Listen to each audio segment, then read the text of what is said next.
we have been craving for a long time. That is time. Now is the relevant period that we have ample time and resources to switch towards research. Speaking of research, research is an integral part of academics and industry. It plays a vital role in the growth of institutions. This program aims to equip participants with necessary archive of skill set, tools, and information to publish the research study in world-class journals recognized by reputed organizations. Joining with us is a very renowned researcher, eminent scientist, and most importantly, a professor by choice, Dr. Anand Nair from Duy Tan University, Vietnam. Dr. Anand, welcome. Deeply appreciate your time for us. Thank you so much, Siddharth.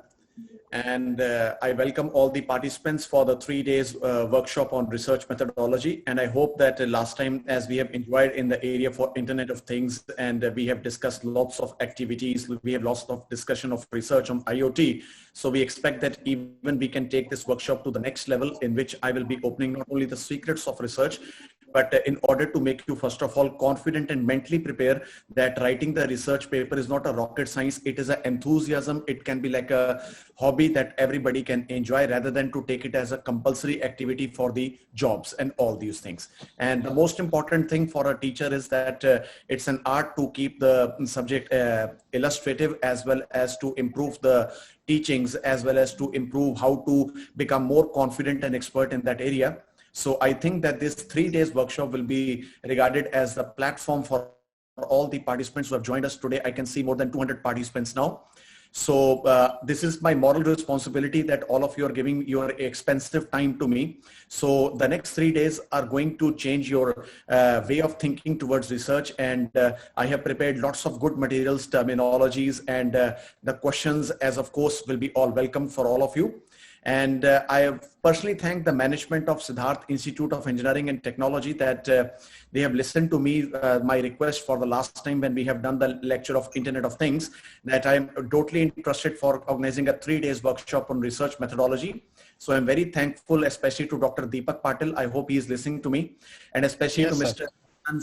Shilke, who was constantly in touch with me, and especially to you, Mr. Siddharth, that we hope that last time you have beautifully organized and administered the workshop. So this workshop can be a better administration and better exposure for you.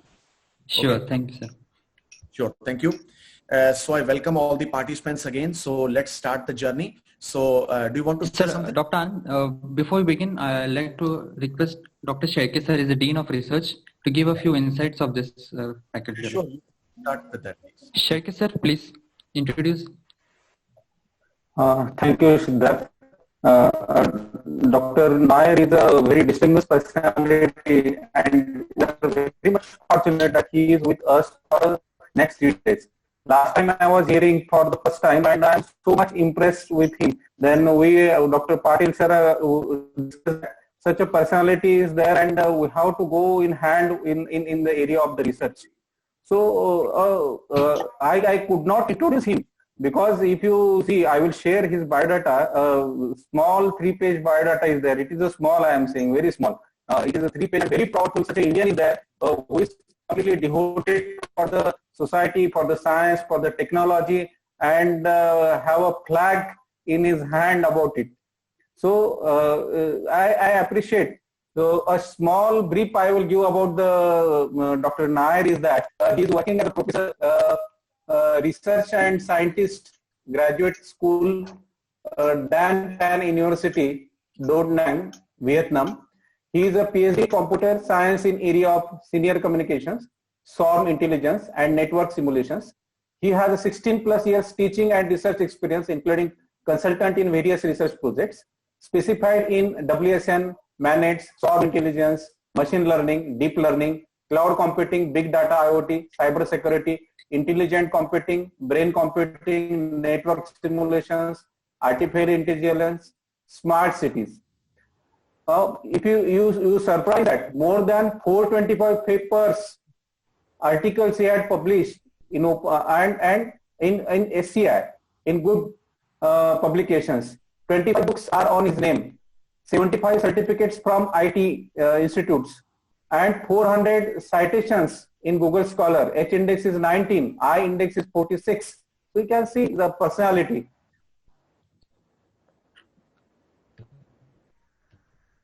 when I was discussing with Dr. Patil sir, so the research is the thing.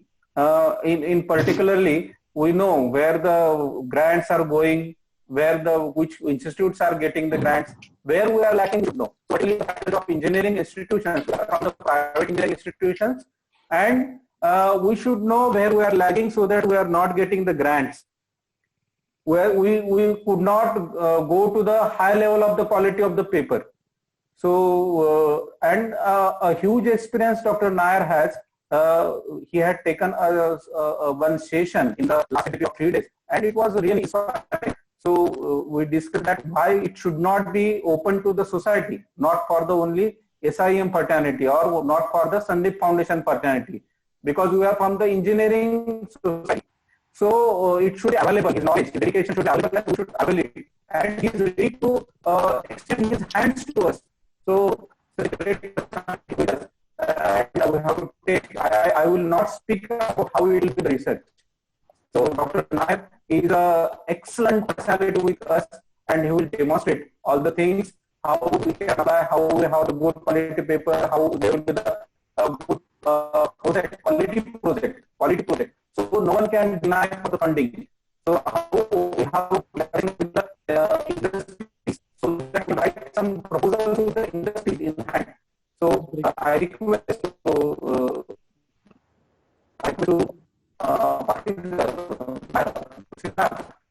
take the mic.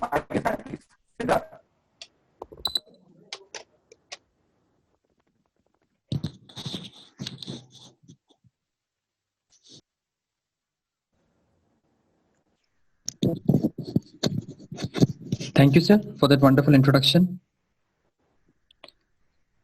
Now I request our Honorable Principal, Dr. Deepak Patil, sir, to give the inaugural address, a short inaugural address. Patil, sir.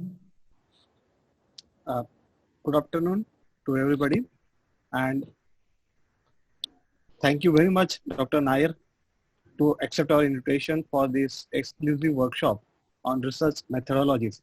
In fact, during our conversation with Dr. Anand, we have discussed that where we are lagging in particular as a group, Sandeep Foundations, and what are the visions of our management to strengthen the research culture in our organization. And Dr. Nair has accepted our invitation for conducting this 3-day FDP on research methodologies and techniques. Minor mistakes which we are making, or which minor things which we don't know about the research, that will be elaborated during the session. And I feel that everybody, you will enjoy, and you will definitely take something positive from this particular workshop. And I'm damn sure that is going to change your views about the research. Now I will not waste much of my time, and I request Dr. Nair to take over the session. Thank you, sir. Thank you, Dr. Patil. Mr. Siddharth, can we start the workshop, please? Yes, sir. I will give few instructions to participants. Few instructions are there. You can just post your questions at the end of the session. In between, if you have any problems, they can post the question in the chat box during the presentation. Also, I will take the questions after we take some breaks in between. Yes. You can post it, and in case you have any problems with the connectivity issue, you please post it in the chat box. Our backend team is working very hard to give you a pleasant experience. So on that note, let's get started for what we believe a fascinating session. Thank you. Thank you. Shall we start, Dr. Deepak? Mr. Yes, sir. Yes, sir. Please, sir. Yes, sir. Thank you. And again, I thank the management, especially Dr. Deepak Patil and Mr. Gajanan Selke for organizing this 3 days workshop. Actually, this was the actual workshop I was looking for, because most of the other institutions have did my workshop, at least 2 institutions have did my workshop for 2 days. But you will came to know that why I was looking for a workshop for 3 days. So this is an important platform for me also to elaborate more and to give you more confidence today. Okay.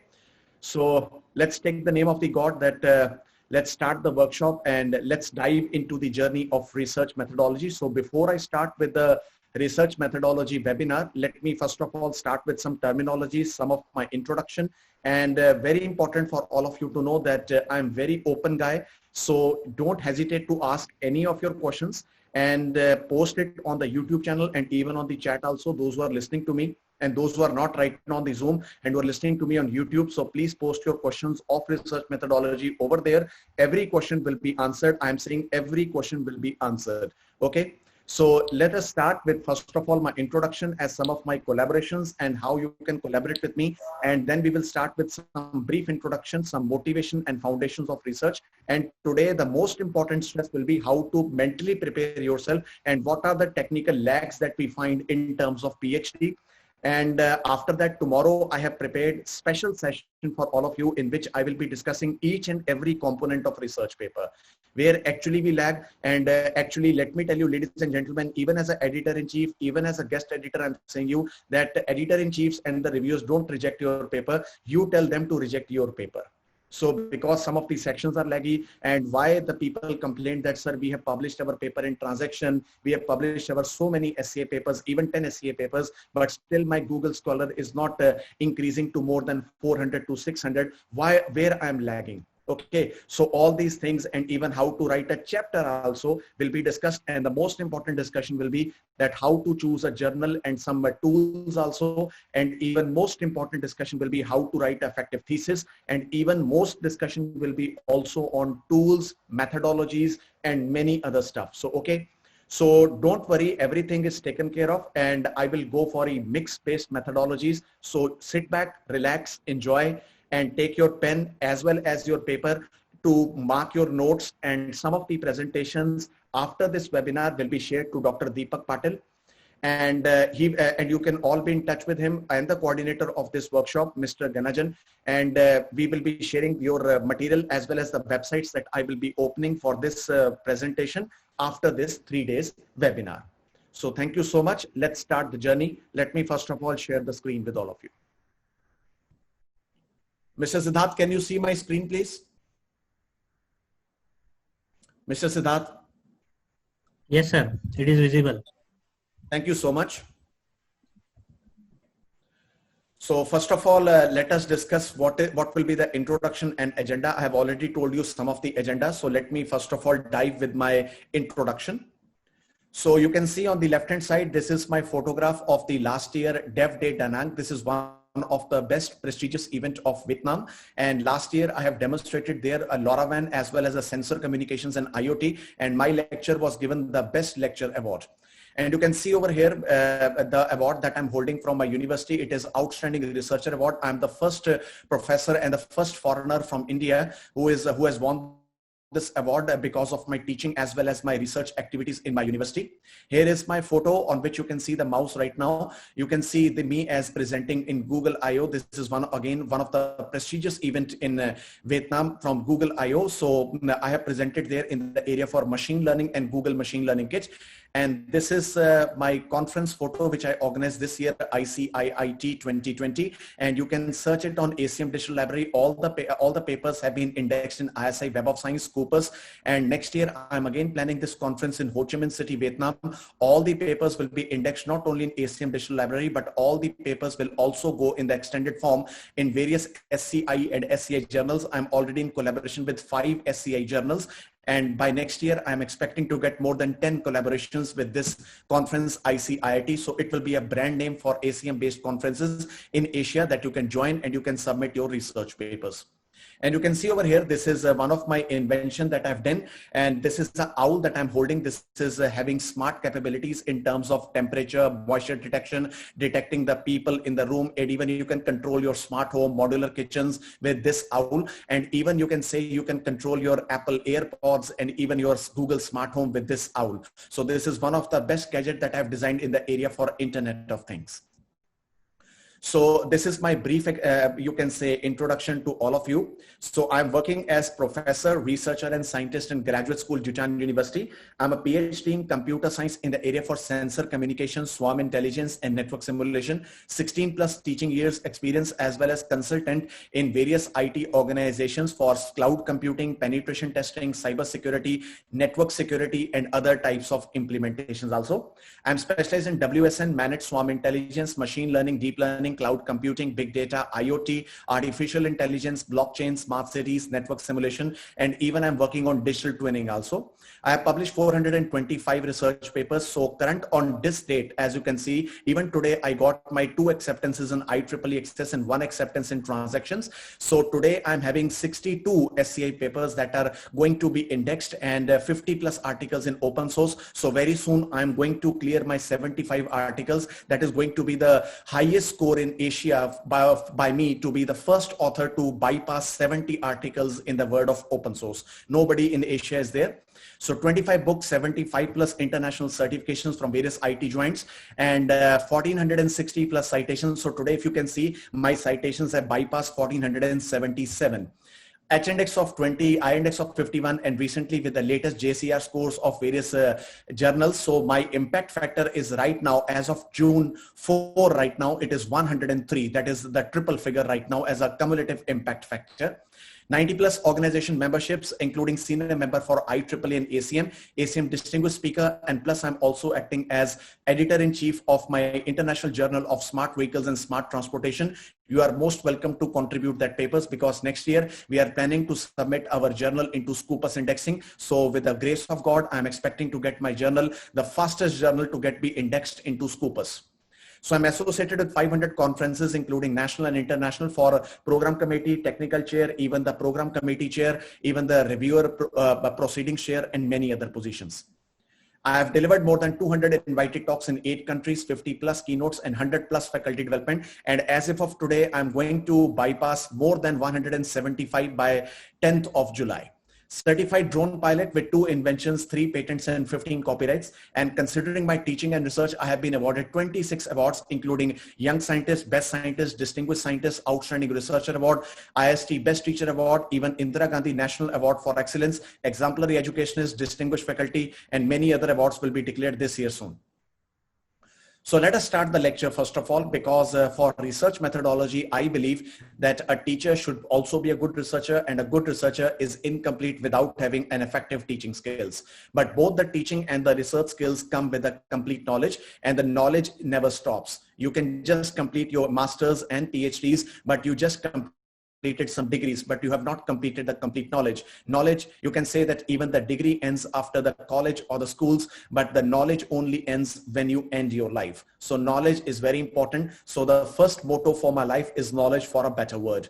We are academicians, we are computer science people or mathematics people or physics people. We believe that the world is improving and the world is not the same, as you can see from the last 10 years, that of today, and from the current last 10 years that will going to happen in the next 10 years. So you can say that we should always keep on updating ourselves. Consider when I was doing my MC and MTech, we used to study only 4 languages, the C, C++, Java, or sometimes we have studied C#, etc. But today we have to master many languages in terms of data science, machine learning, deep learning. So we have to improve our knowledge. And once we are improving the knowledge, we are creating a better world. So the second important motto, which is very important for me as a researcher as well as a scientist, and this should be an important motto for all of you. So keep yourself self-motivated. If you are stuck in some problem and no one is supporting you, because this is a fact of life. If you are in a problem, then nobody is going to support you. You are the first mentor, you are your first guide, you are your healer. So first of all, relax yourself. God wants you to learn many things, most important.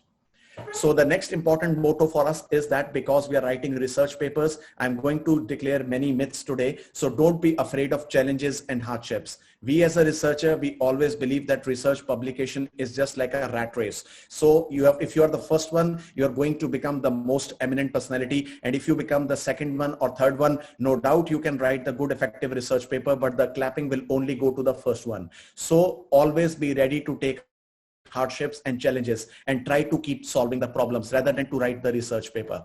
We always see that, especially from India, most of the papers are coming like of the same quality. Like if one person goes for the book of IoT, then the herd of people goes after the book of IoT.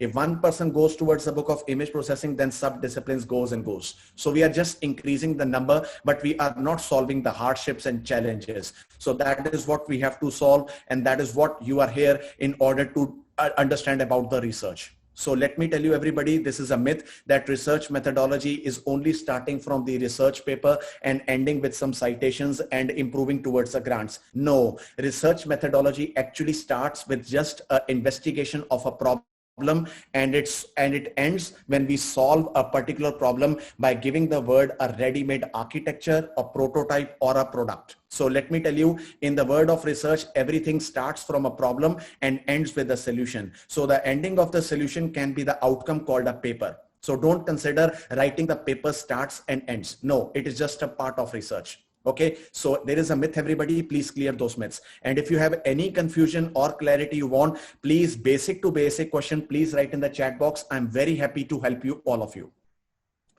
So now let me give you some collaborations that how you can collaborate with me. If you are a student and you are looking for a PhD, and you are most welcome to join me as my student under PhD Computer Science. So I'm having 3 seats that are available in terms of cloud computing with machine learning, sensor communication, swarm intelligence, grid computing, blockchain, artificial intelligence, smart cities, 5G, you can name the area, but the most important thing is I look for a calibered person who is willing to research. So minimum first class masters with at least a CGPA score of 8+. Minimum, I'm not considering 7 and 6, we are considering minimum 8+, with 5 Scoopers papers with or minimum 2 SCA papers. With a strong skill in programming, Python and machine learning libraries are the must and do.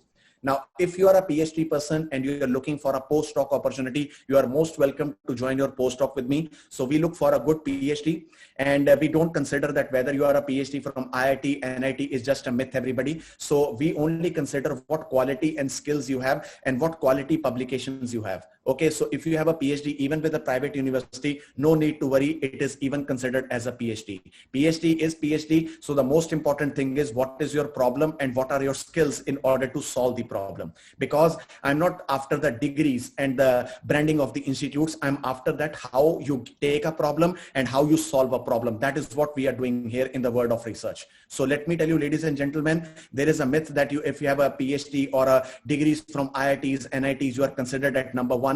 So this is a myth. So the most important myth that the industry looks for you is not even for your marks. That is why you can see in Google, Apple, Microsoft, people are even hired who are not even having the school degrees also. School even certificates also. So the most important thing is to hone your skills, improve the skills, and we need to solve your problems as soon as possible. So we look for a strong skill set in programming, willing to research 24/7, strong teaching and research proposal that I'm going to show you at the first line that what we have to do in terms of writing that teaching and research proposal.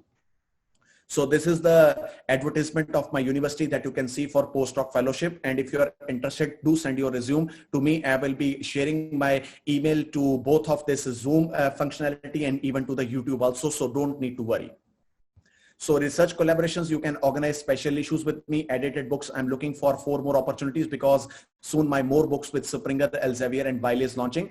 And if you want to collaborate research papers with me, you are most welcome on these areas. And even if you are interested for a project collaboration, me and my team is also working to start a good project on COVID, blockchain, and even smart cities. You are most welcome to join with me as a investigator or even as a technical consultant or a visiting scientist. You are most welcome for that. So how to apply for me? The first thing is you have to write a brief biodata with a cover letter, detailed resume, and please stress only on your SCI and SCI publications. After that, we can stress on Scoopers, but only stress on your Springer and ACM based conferences. Don't stress more on IEEE as well as other international conferences. We only go for named and limited conferences. With strong teaching and research statement, I'm going to show you at the first line of defense that how you can start with your teaching and research statement. Minimum 10 publications, and we prefer only regular issues. So the most important thing, everybody, I'm not against of special issues, but the only thing that will bring you more credibility towards your research is to submit the papers in regular issues. I understand, everybody, I agree with you that this process is lengthy, this process takes time, but it's a credibility for your career. This is for you. The more credibility you have in your research, the high professional you will going to become, because in research, everything comes to you, but everything will come to you with a fruitful and even in double manner. Okay, that in the matter of next 2-3 days, you will be able to understand what I'm going to say to you. And the most important thing is research should be in your blood, and you should be willing to take up the challenges, hardships, solve the problems, and willing to work 24 hours a day. So I need not only a person who can do the hard work, a person who has the ability to think and even to take smart decisions in how to improve and optimize the problems. That is what I look for in a person. So now let us start the workshop by asking yourself, this is an important question for you to ask yourself now. So answer these questions, and I'm going to ask you some questions, and I agree that most of the answers will be yes only. So are you frustrated, depressed, and feeling low of getting rejections in top journals? Are you not getting good job promotions? You are assistant professor from last 7 to 8 years, but you are not able to fulfill the criteria for associate and professor, that you don't have a grant, or you have a student, but you don't have a proper Scopus and SA publication records. You want to learn how to actually do the research, how to actually master a technique for writing research paper. You are a PhD student, you are searching for a topic and no one is guiding you. Let me tell you, ladies and gentlemen, you are a PhD student, so don't have any proper complete control over your guide. That guide is going to give you everything. He is a guide, he has already done his PhD. You are the person, be your first guide and then take his consultancy. Okay, so because he has already done his PhD, you are the person who has to complete the PhD. So please listen to this lecture very carefully. Especially I have designed one lecture today for only PhD students, how to handle your guide also. Very important. You need to have some international exposure. You want to publish in some top tier journals. Every day, even I'm getting lots of emails that, sir, we want to collaborate with you, but I only reply 1 out of 10 emails. I will also tell you how to write the email and how to be caliber into writing. Very important for all of you to understand. You are not aware of research jobs. You have a dream of a transaction paper or a nature paper with more than 5 impact factor. This is a dream for all of you, that even if you have more than 5 or up to 5 papers above 5+ impact factor, let me tell you, you have already done your job in your career. Already you are almost a complete professional. If you have 5 papers in 5+ impact factor, you are a calibered person and you have a good recognition.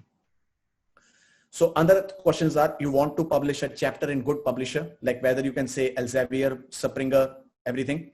You need a good opportunity in doing research and want to get associated with a lab or a professor. And when I was talking to Dr. Deepak and even to Gajanan sir, I already told them that, sir, where we miss the grants, where we fit our collaborations is that people don't think that they should be associated with top people in the world. And that is where we miss in the grant. Today, I'm going to give you some elaborations that why your collaborations and MOUs are very important. What is the basic advantage of this MOU? Very important for you to understand. So after that, want to get your funded project with a minimum grant of $100,000, very important. And do you have a dream to do your postdoc or associate professor abroad? So I think most of you will answer my questions as yes. So now let me welcome you to this workshop. This is what we will do in this lecture. So the most important thing, apart from doing research methodology, I will be also teaching you how to be an effective teacher. So my first tip and trick to all of you, so please take another paper and take another sheet and write how to be an effective teacher. This is my first tip. Before you start your lecture, first of all, kindly inform your students why you should understand this conceptual methodology, why we are going to study this concept and how this concept is practically associated with the real time. So that students should understand that we are not sitting in the class just to make a term or just to do our MCAs or MTechs. We should actually understand that how this concept will actually work for the real time. So this will how the teachers and students will have a good connection, and the students will become more active in your sessions. So that is important for you to understand. So now let us start with this lecture with a very hardship reality. So I want all of you to be just a truth person with all of you, and don't write on this chat box, but ask yourself this question, who the person you are, and don't give wrong answer because you're going to answer yourself. Never tell a lie to yourself, please. So the first thing is, in this research world, we only consider 5 types of people. The first people are known as hyenas. They are many researchers who appear on their papers. Like, okay, sir, you take my name, please add my name to the paper and let the paper be floated. These people are called hyenas. Okay, and they even don't know which paper they are actually publishing. They just publish in any other field. Like even they can add their name to mathematics paper, to electronics paper. They are all hyenas. Bourgeois paper, they always lend their names to appear onto other researchers who want to improve their research paper, that their paper is not going ahead, that okay, no problem, I just take over your paper, add my name, and I will help you to publication. This is actually happening in the world of research papers, that almost 60% of the SCA papers are going like this thing. Swappers, like, okay, you do one paper, I do one paper, I add your name, you add my name. So you just write one paper, but you will have two papers. Most of the dumping that is going on this area. Porters, they keep on writing hundreds of papers, whether it is predatory. That's why you will be surprised to note that India is now regarded as the hub of predatory journals. Even if you can say that many universities have even started their journals and they start with very enthusiasm, but after you can say a couple of months when the paper starts coming less, they automatically transform themselves into a predatory journal, because actually they have the pressure of the management to keep the journal floating on. And actually the journal was very good, but after few period of time or a few months, the journal automatically started becoming or automatically becomes a predatory journal, and everybody will agree of me on this aspect. So we don't like a porter. So there are other category like sweepers, that okay sir, we have not done the research for 2 years, we swapped our things, but now they start acting that they are the first people to write the topics. So these are the 5 main bogus people that actually that actually exist in the world of research, and they keep on writing the papers and they do nothing else. So the most important category, the last category according to me, are the leaders. They actually have new ideas, they write papers and lead the research world. So you can calculate that these amount of people are just about 0.03% in the total research community. So ask yourself, everybody, do you want to become a leader, or do you want to be stuck into above these 5 people? The answer will come to you that it is better to become a leader than to become a Borgias or a swapper, or better to become a hyena. So very important. So according to me, these are the 7 pillars to be a effective researcher. So the first important aspect according to me for a researcher is that everything that the researcher will never stop learning. Even you are, even let me tell you, sometimes even I call my students in my room that let's practice something, let's do some brainstorming, and even some student who puts a point, even I learn from the student. So don't think that you are a professor, you know everything. Keep on learning. You are always a student. Computer science was different 10 years back. It is different today. It will be different after 5 years, or I can say even after 6 months. So we have to keep ourselves updated. So the first important thing for a researcher is your thinking and creativity.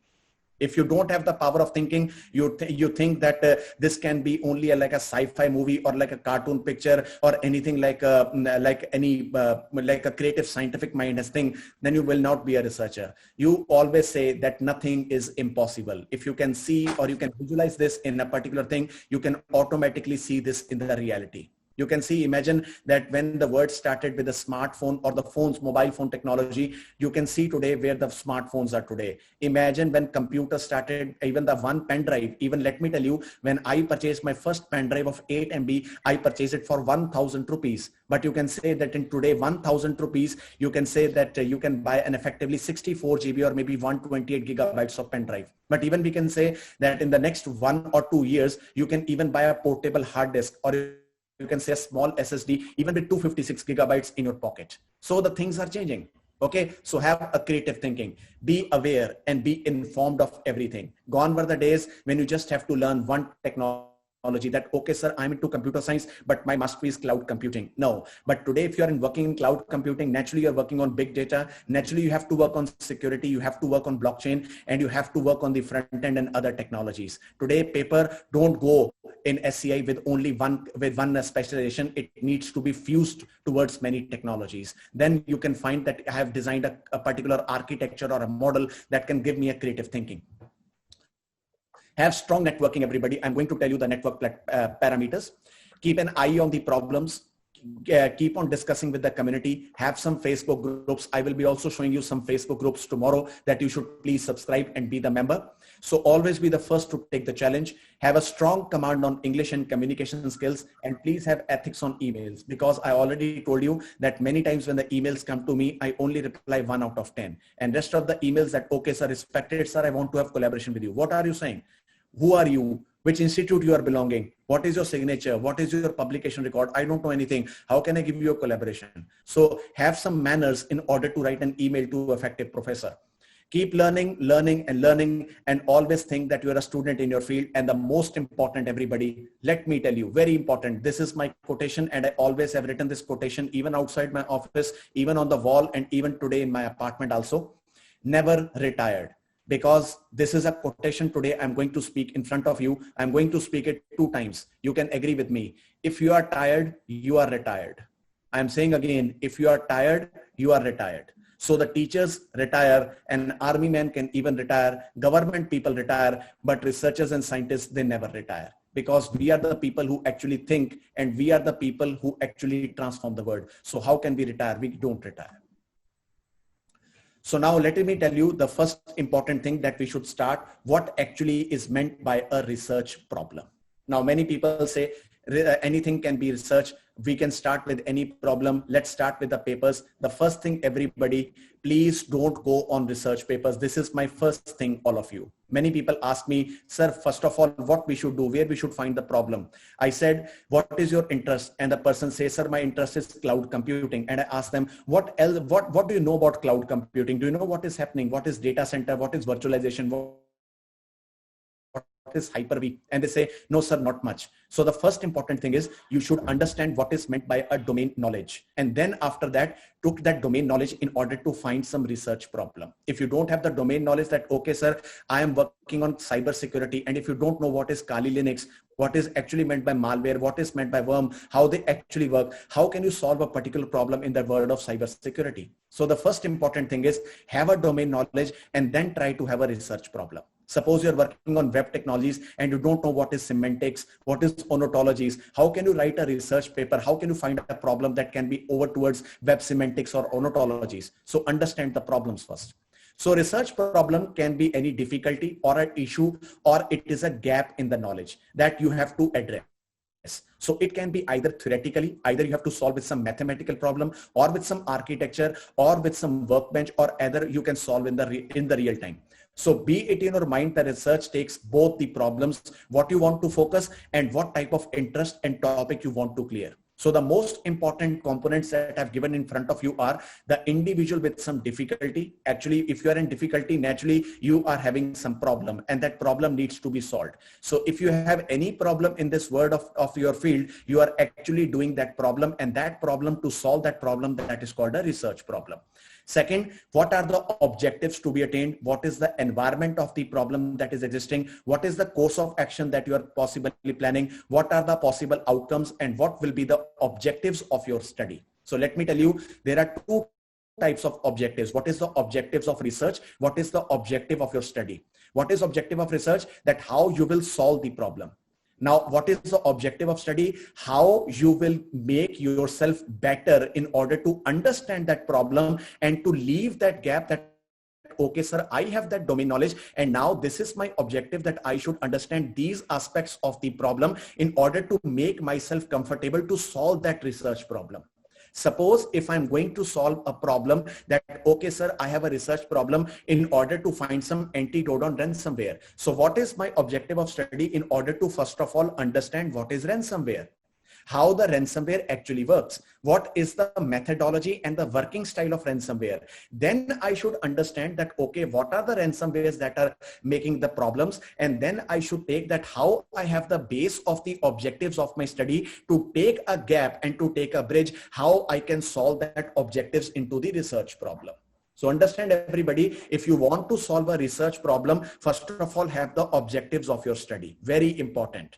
And people say that, okay, sir, we want to start a PhD. Let's go and start with the research papers. No, read your domain knowledge first, or maintain the objectives of study, read that area more and more, and then find the study towards your problems. This is important. And that's why we fail. And that's why we become frustrated and depressed when we are doing the research. And that is a major problem, that people have the solution, but they are not able to express in the research paper. Sometimes even I'm saying openly, I am very happy with the system model. I'm very happy with the results, but the presentation of the paper is giving me a great opportunity that, okay, sir, please reject the paper. So you have to be creative in presentation, because solving a problem is different thing. Making a presentation that how you solve the problem is different thing. That is where I am there in order to give you aspects for everything. So steps to define a research problem. The first of all is you have to select a problem. First of all, understand the subject, understand the creative problems, understand what that field is struggling, have discussion, have networkings, join the blogs, join the research groups on Facebook. There are lots of groups, everybody. So let me tell you today that Facebook and LinkedIn, it is not just to see the post of other people, just to give some comments or like the photos on Facebook or do some chat. Facebook is a very good platform if you do some research on research groups. There are lots of research groups equal, or I can say better than LinkedIn also. So LinkedIn can also be a good platform. And even I also follow some Instagram groups also. I will be sharing you on the third day which Instagram groups you should be following in order to improve your creativity in terms of technology. So more you read, the first thing is to select your problem. Then the second thing is to formulate, develop a suitable title, develop a model, have some investigation, understand the hypothesis and understand the scope. So actually, if you're selecting a problem and formulating the problem, you are actually working on the objectives and introduction of your study. So that is why we can say that many people lag over there. So don't go to the research paper first. Don't jump over there. First of all, have a domain knowledge and then understand what is the area. Like suppose in cloud computing, now you understand what are the different areas, aspects that, okay, sir, this is my area. Now read that area, find that problems and then go towards the papers. If you don't know what the field is, what the networking is, now let me tell you, understand everybody, that if you don't know how to make a cable, you don't know what actually is a router, how can you make a networking in the industry? How you will understand the OSI model? Okay, so have the knowledge of router first, have the knowledge of cable first, then go for the case studies. So that is where we have to select the problem, formulate a research problem, and then you should find the necessity that, okay, sir, this is the necessity. So this is called your literature view, that, okay, sir, now let me find what is the problem, how much the problems and the other researchers have done their work, because there is no problem in the world that is actually being done by other people. So you have to understand that how much work has already been done to keep a track, to formulate some objectives, that, okay, sir, these protocols are designed, this is the techniques that already been done, but this technique is facing this type of gap. So necessity for defining a problem is your literature review. And that is where we find the problems. Actually, why we do the literature review, in order to understand what is actually done and what needs to be done. So that is called your research gap. So let me tell you what is research gap. Very easy. What has been done and what is to be done. And if you can able to understand that, okay, sir, this has already been done, but this is having the problem. Let me improve this, but this is the thing that is missing. So that will be my objective. So if you improve something and you add something, this is actually your research objective. That is your PhD and that is your MTech. So I again repeat, research gap is what is being done and what is to be done, in order to have a bridge between these two things. So please note it down.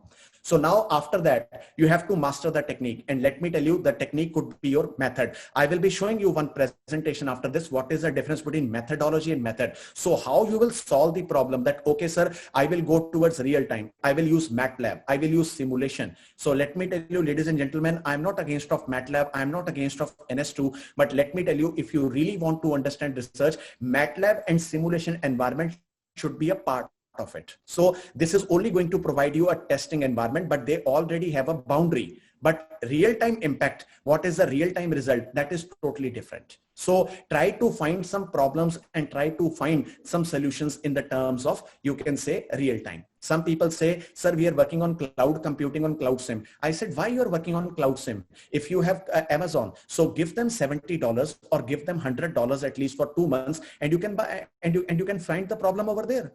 Give them 6,000. If you are ready to do the research that, okay, sir, we have done the work on Cloud SIM, but if you say that, sir, I have done the work on Amazon Cloud, so I will be more happy with you. So this is where we have to work in real time. And the few rules should be that what are the technical terms that are need to be defined, what assumptions you have, what is the criteria, and what is your scope of investigation. I will be discussing everything. So that's actually how you start the research, you find the problem, you solve a particular problem. So now this is most important, and the people forget about this, the skills to become a good researcher and a scientist. Very, very important. And you will all say that, sir, why we need this? Everybody can be a researcher. But I always say that anybody can become a PhD. But according to me, even if there are lots of PhDs, I'm saying openly, excuse me for my language, but I have not seen even 5 or 10% of the people who have actually got the PhD personality, I can say. 5 to 10%, I can say, even less than that. Mr. Siddharth? Mr. Siddharth, are you listening me? Mr. Siddharth? Yes, sir, I'm listening. Please tell me. Deepak here. Sir, can you see this? Who is this person who is doing this type of activity? Kindly please, kindly tell the person if he has a problem, please go to YouTube. But over here, please don't disturb me. Okay, sir. We should maintain that a person is discussing the topic, so he has no right to disturb other people. Absolutely, sir. And if he's creating a problem, you can remove him from the group right now. Thank you. Sure, sir. Sure. Thank you. So the first important thing, that is the skills that we should master to become a scientist and a researcher. Most important. The first thing is be humble. So if you are making yourself to learn, if you want to learn something, please be humble. And second most important thing that the people say that, sir, we gave you the paper, but you have written so many comments that how we can do that. So let me tell you, if you are not ready to do, please leave. You have come to me. I have not gone to you. So please be open to criticism, because nobody is your enemy. If you are having a good friend, he will be guiding you. So please be open to criticism, that what is good in your paper and what is bad in your paper. And he is not your enemy. He's going to improve your skills. The second thing, build your social network. If your social network is not strong, if your networking is not good, if you're not active on ResearchGate, let me tell you, ladies and gentlemen, I published the paper, main paper later on LinkedIn and even on ResearchGate, but I even go for the early access, because I want that community should understand my papers. So more you put your papers on ResearchGate, more you're open to collaborate with the community, more you are keeping an eye on Scholar, everything. So you are building a good social network and collaborations will come to you. Okay, so there are two things, that people come to you or you go to the people, but the most important thing is you should be having a strong base ground in your hands. So the work hard and work smart. Most important is what is working hard. The most important thing is how you work hard. That the most important thing that we should understand the problem and how you work smart with the help of tools that we will be discussing tomorrow. So let me tell you, gone were the time when you have to go for the journals, you only have Google as a search engine. But today you can do work hard towards your understanding the research gap. That is called working hard. But how to make it smart? It is with the research tools. So I will be telling lots of tools tomorrow, and I will be taking 1 hour session, especially for the websites and other things that you should understand. So have the clear goals and have proper organization and develop a good research plan. Never go empty-handed. So the most important thing is set your goals, set your achievements, and please monitor your activities in a proper manner. Very important. And please step out from your comfort zone. No, nothing comes free in this life. And if you want to collaborate, you have to prove yourself for the first 2-3 years, even after your PhD for first 2 years, that, okay, this is my PhD, this is my credibility. Now I'm actually ready to go to the next level. Many people ask me that, sir, what are the skills that you look for the postdoc? And I say one thing, what is your strong community structure and how quickly you solve the problem? Because I want that person who I give a problem at least today, and he must give me some solution after at least 5 to 10 hours or maybe after 2 days. That, sir, what exactly is the baseline and how we can start working on that. So how better you are, how work smartly you are actually the person that is actually needed by other people. Okay, so you value yourself and the people will value you. And the most important thing is, people always forget this, that to please have good writing skills. Many times even we see the paper also that sometimes in the figure spelling is wrong. Sometimes even the abbreviations are not elaborative. Sometimes in the headings even some spelling mistakes are there. So please read English magazines, read the blogs,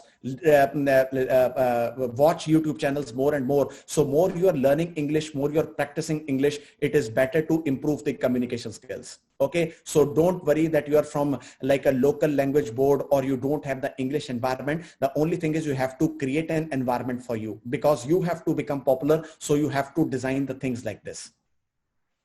So the most important thing is, now let us start with the journey. It doesn't matter where you start. Today, I agree that most of you want to learn research papers. So let the journey begin. So the most important thing is we should start. So let's start the journey now.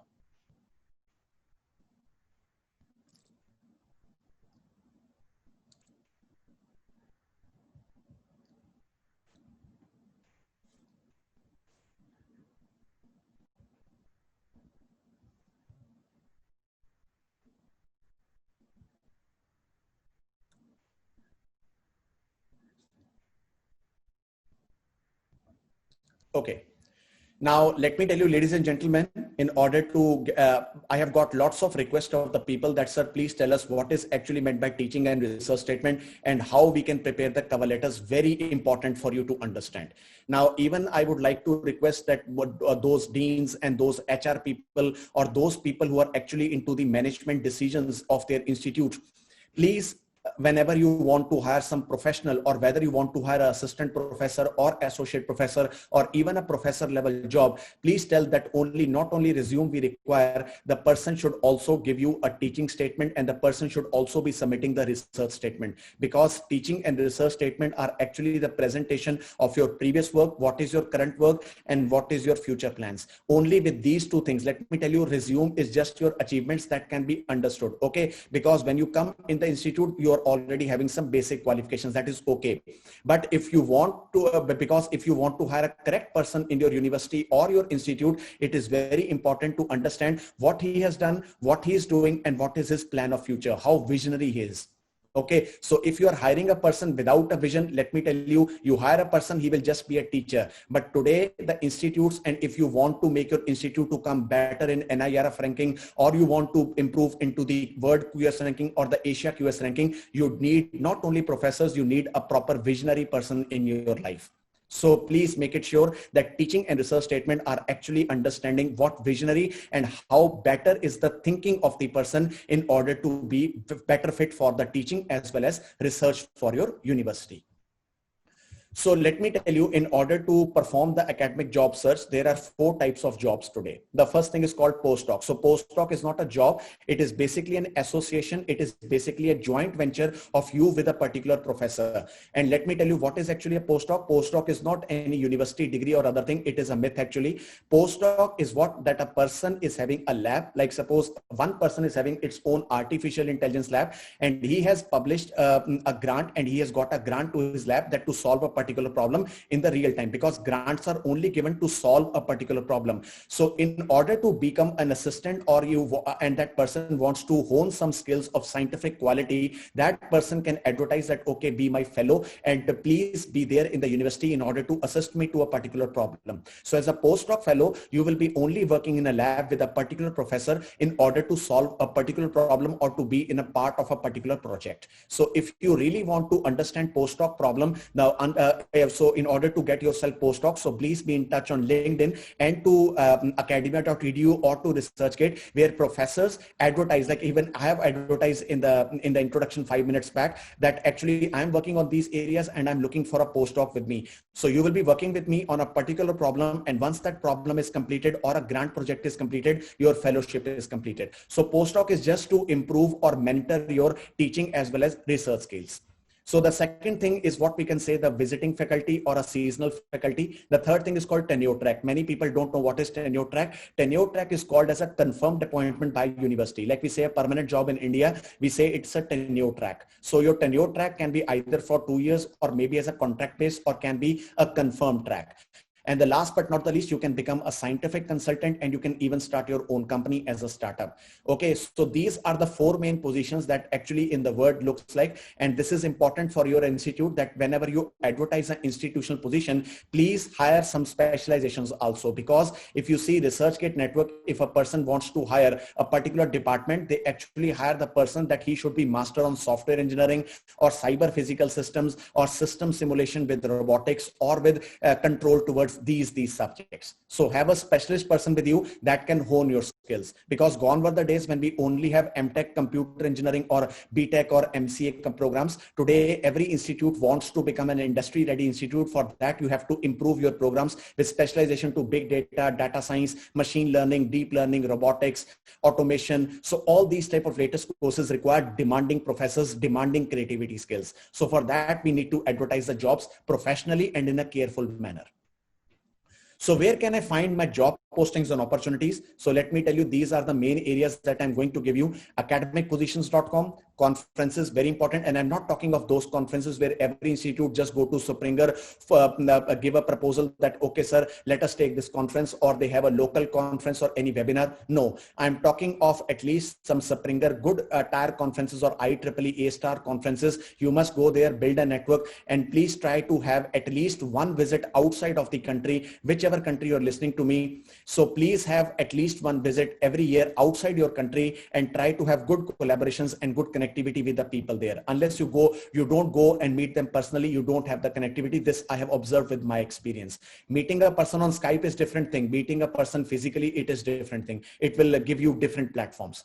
ResearchGate network, very important. So if you don't have an account on ResearchGate, please make it now. I will be telling you some websites tomorrow where you should make your accounts tomorrow. Very important, because tomorrow the most important stress will be towards your tools and how you can become a smart researcher. Tomorrow it will be the main criteria over there. So the next thing, that is ACM Communication Magazine. If you are a member of ACM, so please become a member of ACM and IEEE. I will be also telling you which memberships you should take and important for your connectivity. So ACM Communication Magazine is free of cost, so you can download that magazine, and every month it is coming, so you can improve your skills with that. Strong links with your networks, especially LinkedIn, Facebook, and even I will be telling you some websites like Sci Profiles. All other things I will be telling you tomorrow. Recognition by a strong publication. Let me tell you today where I am. It is only because of my publication record. Even people have gone with strong collaborations with me because of my publications. And the most important thing is active member on social media, whether it is Instagram, whether it is LinkedIn, everything is very important. You should be very active. Academia.edu, it is equally important. And the last but not the least, LinkedIn, very important. So in short, the job search is talk to your network, activate your connections, contact your references easily, collect your documents. What are the documents? You need to have the proper cover letter. You need to organize your CV. You need to organize your teaching statement, your research statement, as well as letter from the references. These are the 5 most important things that are required for a good job today. Subscribe to the databases, attend the meetings and conferences. And the most important thing is network, network, and network. Nurture your connections. So what is often requested? The general information is CVs, cover letter, and letter of recommendation. This is the general information. And after that, I request, because in India, there is not a tradition by many institutions that they can hire the people with teaching and research statement. So if Sandeep Institute is listening to me, they can start this as the first factor in their area, that they always take research and teaching statement whenever they want to hire any associate or full professor. So if you are not doing and you're listening to me, please add this as a formal process in your area. So what is teaching information? What philosophy you have? What is your effectiveness? How you prepare your academic curriculums? How you improve your teaching? And how you bridge the gap between the student as well as between you? How you come close to your students and how the students can make you as a good mentor? This is very important for the institute to understand. And research information, what actually you have worked, what are you currently doing, and what is your vision for research, so that the institute can even improve that, okay, this is the person and this is the area that we can fill for the grant, and this is the right person for the right job for our institute. So in terms of cover letter, I will be showing you the cover letter process also. 1 to 2 pages maximum. We have the 4 parts: opening, teaching, research, and closing paragraph. I will be telling you with example. And the most important thing is you can write your exceptional experience or industry experience, your exceptional experience in terms of your consultancy as well as your teaching experience. Most important. So in cover letter, the most important thing is what is the position, how you are applying about the position, how you came to know. Okay, whether you have the link. In the foreign universities, the connections as well as your internal references matter the most. I know about it. It matters the most. Motivation for applying for the job. What is your CV? What other things that is important for you to understand? And after that, you must have a proper cover letter, what according to your CV, what according to be brief, that is your confidence that, okay, this is my special skills, that, okay, I'm the ACM distinguished speaker. I am having these type of papers. I'm having this much of books. And recently I have published this paper in this much of impact. What is actually in your specialized skills? And then you should describe yourself as a teacher, what exceptional vision you have and how you improve your teaching and what is your teaching experience, especially with your accomplishment and desirability. opportunity. And then connect with the department vision that, okay, sir, if you hire me, how that department vision and mission is closely related to you. Because in the future, when you're going for NBA and NAC accreditations, the only thing is that the person should only come in parallel to your vision and mission. This many people don't miss in their hiring, that what is their mission and vision and mission and objectives, whether it is at par with their institute or not, how that person is correlating himself with the department vision, and that's why you can say that he is a fit for his job. What is your previous experience and what is the valuation that you can highlight? So the most important towards cover letter in terms of research statement, what is your goal and what is the restatement that you're looking for, that what exceptional skills you're looking from the institute, that how you can say that institute can also be a good platform for you. And as you can see in terms of general criteria, the introduction, I will be giving this presentation to Dr. Deepak after that. So don't worry, just write my important points, because why? Presentation will only give you the information, but what I'm speaking, it is speaking. So please maintain that. And your YouTube video is already recording, so you can download that video and you can listen to that video again and again. So there is no need to worry. Everything is in front of you. So please have your own notes ready. Body paragraphs, and the most important thing is the conclusion. So if you have a proper cover letter, see this cover letter which I have designed for you. You can see over here, dear manager, I'm applying for this position and I have learned from this position from this person and currently what you are doing, and I hope that how you can say that your vision and mission is actually related to the department. So understand that department and read that university department very carefully. So what is your experience and what exceptional skills you have done in your experience, and how your professional skills and in terms of research skills are there. So you can say this is your brief introduction, this is your teaching skill, this is your research skill. And after that, please demonstrate yourself that how you enjoy your teaching with creative problem solving skills, and how you can think as an opportunity can be a great platform for you. So this is your cover letter, actually is the letter that we look in order to find a good job in a prestigious university. Let me tell you everybody that even when we make mistake during the submission, now this is important for you to understand right now. You know that 70% people, 70% papers are just rejected by editor-in-chief. Why? What is the chief reason? In 70% papers, why they're rejected? Out of that, 90% is the reason is that the people don't write the covering letter for the paper. That what exactly is the paper, why you think that the paper is matching the scope of the journal, and what is the personal skill that you have, what is the objective and what is the problem that you have solved, and how the problem is solved as compared to existing research. So if you don't write the cover letter, the editor-in-chief will not read the paper. Okay, so please write the cover letter even when you submit your research paper. Please note it down, very important. So important tip is illustrate that you are a unique person.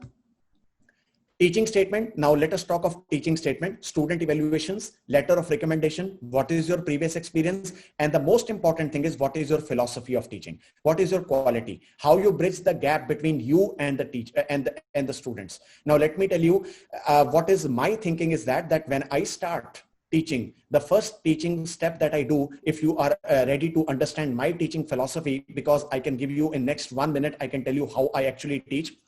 I divide the board in 3 aspects, because if you even see, I can even share my photograph with Dr. Deepak Patel of some of my teaching lectures. You can just see the board, how I teach software engineering, network security, or even artificial intelligence. These are my 3 subjects right now.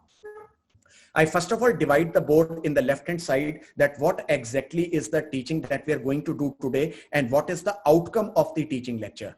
In the middle board, I'm going to give you the basic key points that I'm going to discuss, and what are the key points that you should understand in order to have a key notes towards the lecture, so that if you go home and you just mature yourself, if you have a weekend, please write these important key points so that you should understand what is happening. So if you are a quick learner, you don't have the time to open your notes or your books, you have my key points in the middle of the lecture. And if you understand my key points, even if the question comes over there, you are most ready to actually go over there. So the last which I put over there is only with the tables, the diagrams, and the illustrations that I do. So these are the 3 main sectors that I do my teaching. And the most important thing in the class, first of all, I discuss that what is we have done yesterday, what is the outcome, and how that lecture will be related to this lecture. And after this lecture, what will be the outcomes of this, and how the today's lecture will be actually related to the real time. So more you give examples, and even I put a short line with the first division of the last section, that what are the examples that we can do in the terms of real time. So if you divide this board into these 4 sections, let me tell you, you are actually giving the student a strong platform that how you demonstrate and how your philosophy is actually making the student to learn your group, to learn your lecture and to be the part of your group. So that's how I teach in my class. So if you are ready, I can, if Dr. Deepak is listening to me, I can give you another lecture after this workshop. I can plan that how to become an effective teacher and how to actually hone your skills in order to frame a teaching philosophy. I can do that, but depends on Dr. Deepak. It will be great, sir. It will be great. We are privileged to host that one.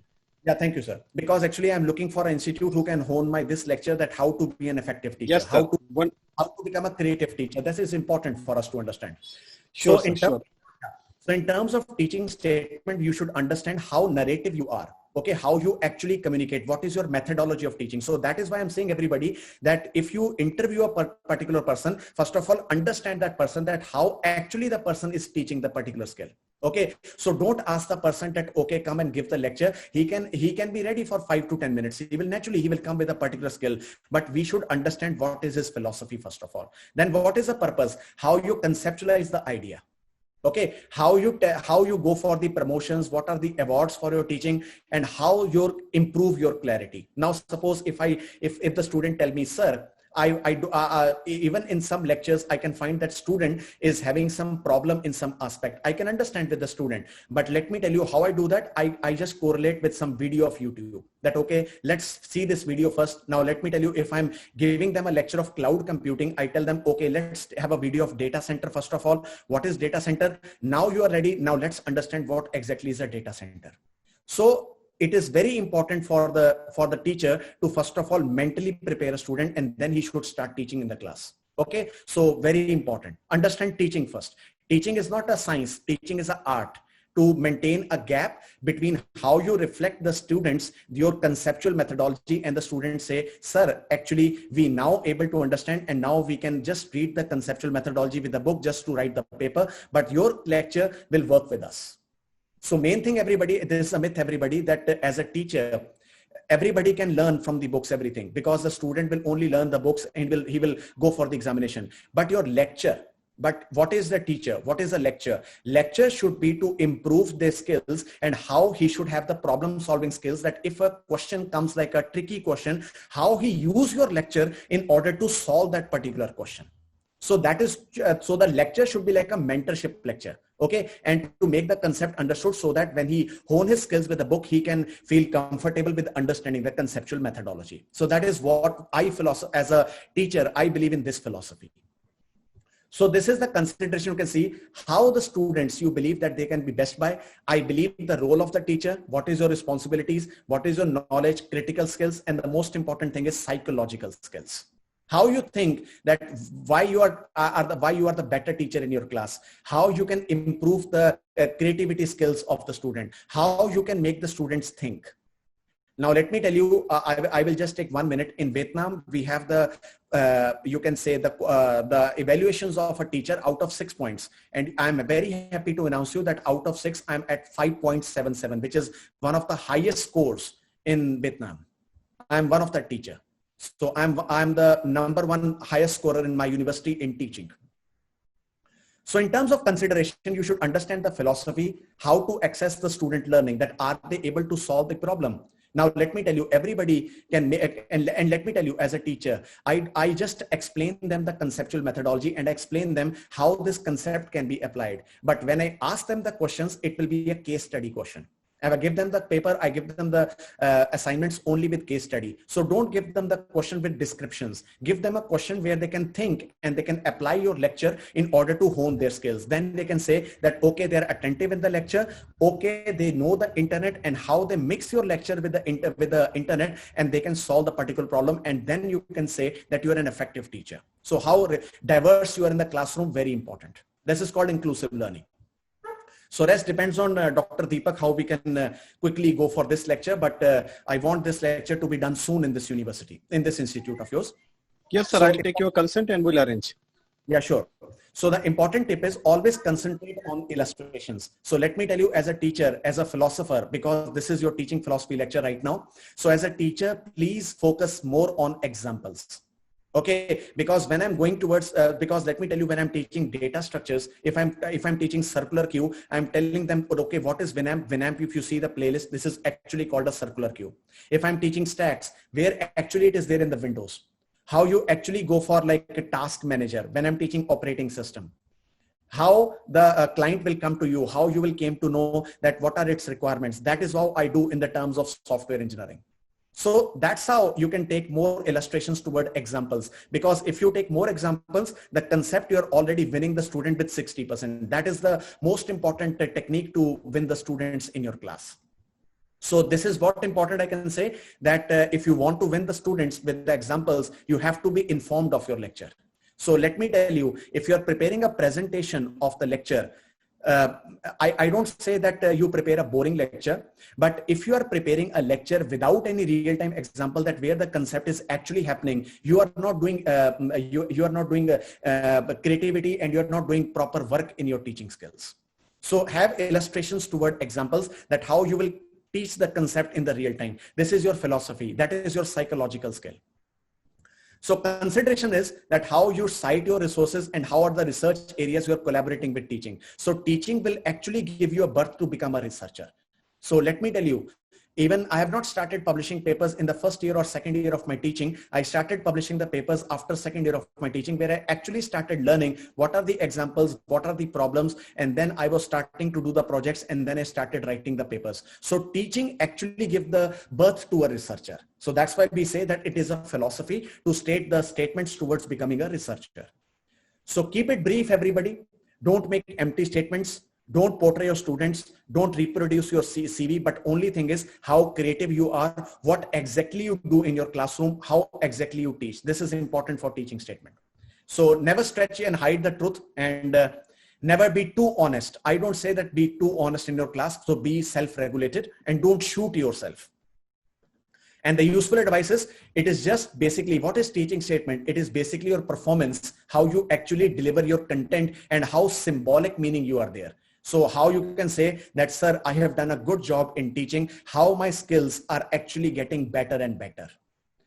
Anybody can teach in the world, everybody, but effective teacher can teach with illustrations with real time. It is very difficult to teach with real time and examples and illustrations. That is the most important creativity task that a teacher can do. So please teach like this. Now, why the teaching statements are challenging? Let me tell you, the audience is different. Every year I get new students, sometimes I get international students, sometimes I'm teaching research, sometimes I'm teaching software engineering, IoT, I'm teaching different things because every subject is different. Every subject demands everything. So let me tell you, when I'm teaching software engineering, I'm teaching more towards the problems.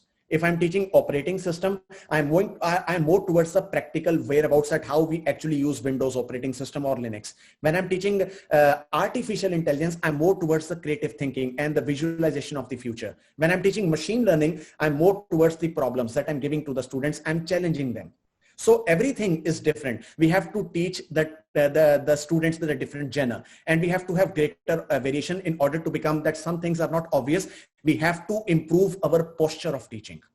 So let me tell you, if you are a teacher of software engineering and you say that I use the same skills for AI, I'm sorry, you are the wrong teacher.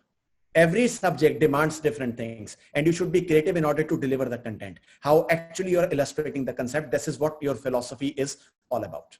So your research statement should outline what is the proposal, how you connect your research interest, what is your funding potential, area of interest. Now let me tell you, this is very important for you because many institutes, they tell that, okay, sir, I want to hire a research professor. My basic thing is, and that is why good people, even they don't apply. They give a target like this. Because let me tell you very openly, everybody, because when I see that the advertisements of many institutes, I don't know about Sandeep Institute. I would also like Dr. Deepak to please give me how they advertise their positions, and I will tell them that how you should advertise. Because when I see the teaching advertisements, what I see is that the people are giving the pressure on the people that, okay, you have to do this. This is that. This is that. This is this. What is this? You should not give the pressure. You should first of all give them their role. You should give them a particular responsibility and a particular vision that what we expect that person should do. Because if you expect something, then a person will give you 100% in everything. Because if you put a pressure that, okay, you have to do this, you have to do that, this is wrong. No particular person, even though he is very expert, he will never give. Because why? For that, the teaching will become a hectic job, or I can say a stressful job. We have to make his vision and his your expectations corroborated with his skills. So how your vision, how your expectation is matching with my objectives, this is where we have to write your proper advertisement. So find your potentials, write your area of expertise, compatibility, your technique, and your productivity, how productive you are. So always show the links between the research and teaching. This is important, everybody. Let me tell you, nobody will guide you this thing. And it's a very, I can say it's a bigger golden words that I'm going to say right now. Teaching actually gives birth to research, and research gives birth to effective teaching. Note my point down, everybody. Teaching gives birth to the research, and research gives a birth to effective teaching. So this is correlated, everybody. Teaching and research is correlated. Okay, so understand the myth, everybody. So always get a second opinion that, okay, where we are good, where we are not good. So that's why I'm saying openly that 90%, I can say 100% of the institutes, including every institute I'm saying, they actually advertise their positions in a wrong manner. If you see ACM communication magazines, see how China, how Australia, how USA, they advertise the post. What are their expectations? But over here in India, what is your responsibility? We should not take responsibility. We should take expectations. Expectations from the department, expectations as a role of associate professor. Then you can say that nice people are coming for the resumes. So invite the people. Don't give them the pressure that you have to do this thing for the institute. You should bridge the gap between you and the vision between the people. So I think Dr. Deepak will agree with me today. So always check and correct the spellings, grammars, and punctuations. Very important, because sometimes I see the CV and everything having lots of spelling mistakes. And always have references. Very important, everybody. Very, very important. Your references should be very good. And let me tell you, if you're applying for a research professor, please find some good professor, at least from abroad, who knows you properly. So that's why I'm saying, all of you, please at least in a year, write at least 1 or 2 papers apart from your guide, or at least include 1 or 2 professors who are actually doing very good job in your area to hone your skills. Because once you take their creativity, and if he's a good professor, he will actually work with your paper, and naturally you can make a good team. Okay, so don't add his just name. He can become a hyena, or you can become a hyena, or just a swapper. Make him sure that he is also working, because most of the good people, they work with your paper. So always take a second opinion and add your team skills. That's why we can say, if you see my Google Scholar, lots of people are added in my Scholar as my collaborators. Lots of people, I can say. Always present the best of yourself. Always have a plan B and plan C. That can be that, okay, if the call doesn't come for a professor, okay, I'm ready for a associate professor. Okay, sir, not associate professor, I can shift myself to a researcher. So always have the plans, because many times the job expects many things, but you have to be ready for plan B or plan C.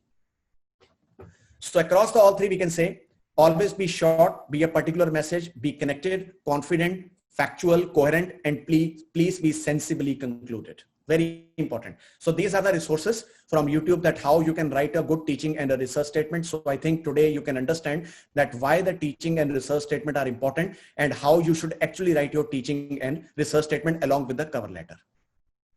So these are some of the resources that you can see. And these are the websites which I have already found, that how you can improve your teaching perspectives. And this is a very good blog, and you can see the link over here. The professor is in. Everybody is a teaching. Everybody has a teaching skill. The only thing is how creative you are there, and how solving problem you can have. So now the house is open for next 1 minute for any type of questions. Any question, please? You can please write the here so that you can find that. Dr. Deepak? Yes, sir. Yes, sir. Sir, we have a break for 1 minute. We can have a question answer session for the people, just for your basic research statement, as well as for any perspectives for research statement. After that, we'll start the lecture in 1 minute after that. The house is open for questions. You can put your questions in the chat box, please. So again, I repeat, everybody. Teaching gives birth to research, and research gives birth to creative teaching. Remember my words. 1 minute, everybody. After that, we start with what is research. Participants can put basic questions to start the research. This is Yes. the request. And I hope everybody is enjoying. Please put some feedback also. I would be motivated from your feedback. Yes, packet publisher is good for publishing the book. It is good, but if you are writing a good book, I would always suggest you that please look first of all with Elsevier, then you can go for Springer, then go for IET, then we have Wiley, and after that we have local publishers also. But the first important choice for every person in the world should be Elsevier. Okay. So I got another question, how to find research gaps. I've already told you, once you have the domain knowledge that what is actually meant by cloud computing, then you understand what are the different aspects of cloud computing. And then you start knowing that what is the module or the main thing that you want to take from cloud computing and how you can learn more. And that is what you can find the research gap. But I will be opening up more things on research gap. There is lots of things that are coming right now. I'm just first of all opening up and we have a teacher what is teaching and research statement. That's all. Please silence, please. Thank you. Yeah, this is a question from Varsha Patil that when we are teaching subjects first time, what should be the strategy? The first thing is that first of all, you should understand that why the subject is very important for the student. First of all, tell them that why this subject is important for their jobs and how this subject can be beneficial for their long run in order to have problem sharpening as well as the problem solution skills. And then you should teach the subject that why it is important. Many people say that when they go to the software engineering, they start teaching software engineering, but very important, they should understand that if you really want to become a software engineer, it is software engineering is the main thing that you should understand the requirements first, because if you don't understand the requirements, how can you develop a creative software? So everything starts from software engineering and everything finishes at software engineering. So this is important. So that is how you can hone your teaching skills, how you can make the students mentally ready for that. Thank you so much. Yeah, I'm going to differentiate these questions for that deeply over there. Every question will be answered, everybody.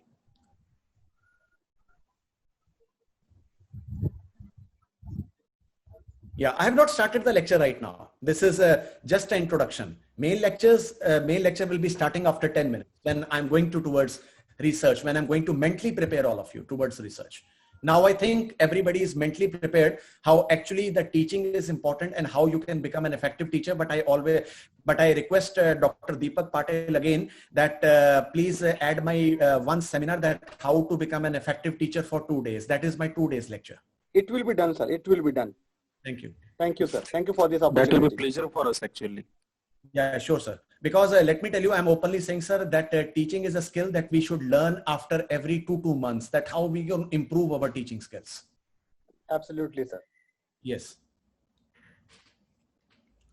Okay, so let us start with the second lecture in which I am going to tell you. Now, this is important for you to understand what is research and how to do it. So first of all, let me be ready for this.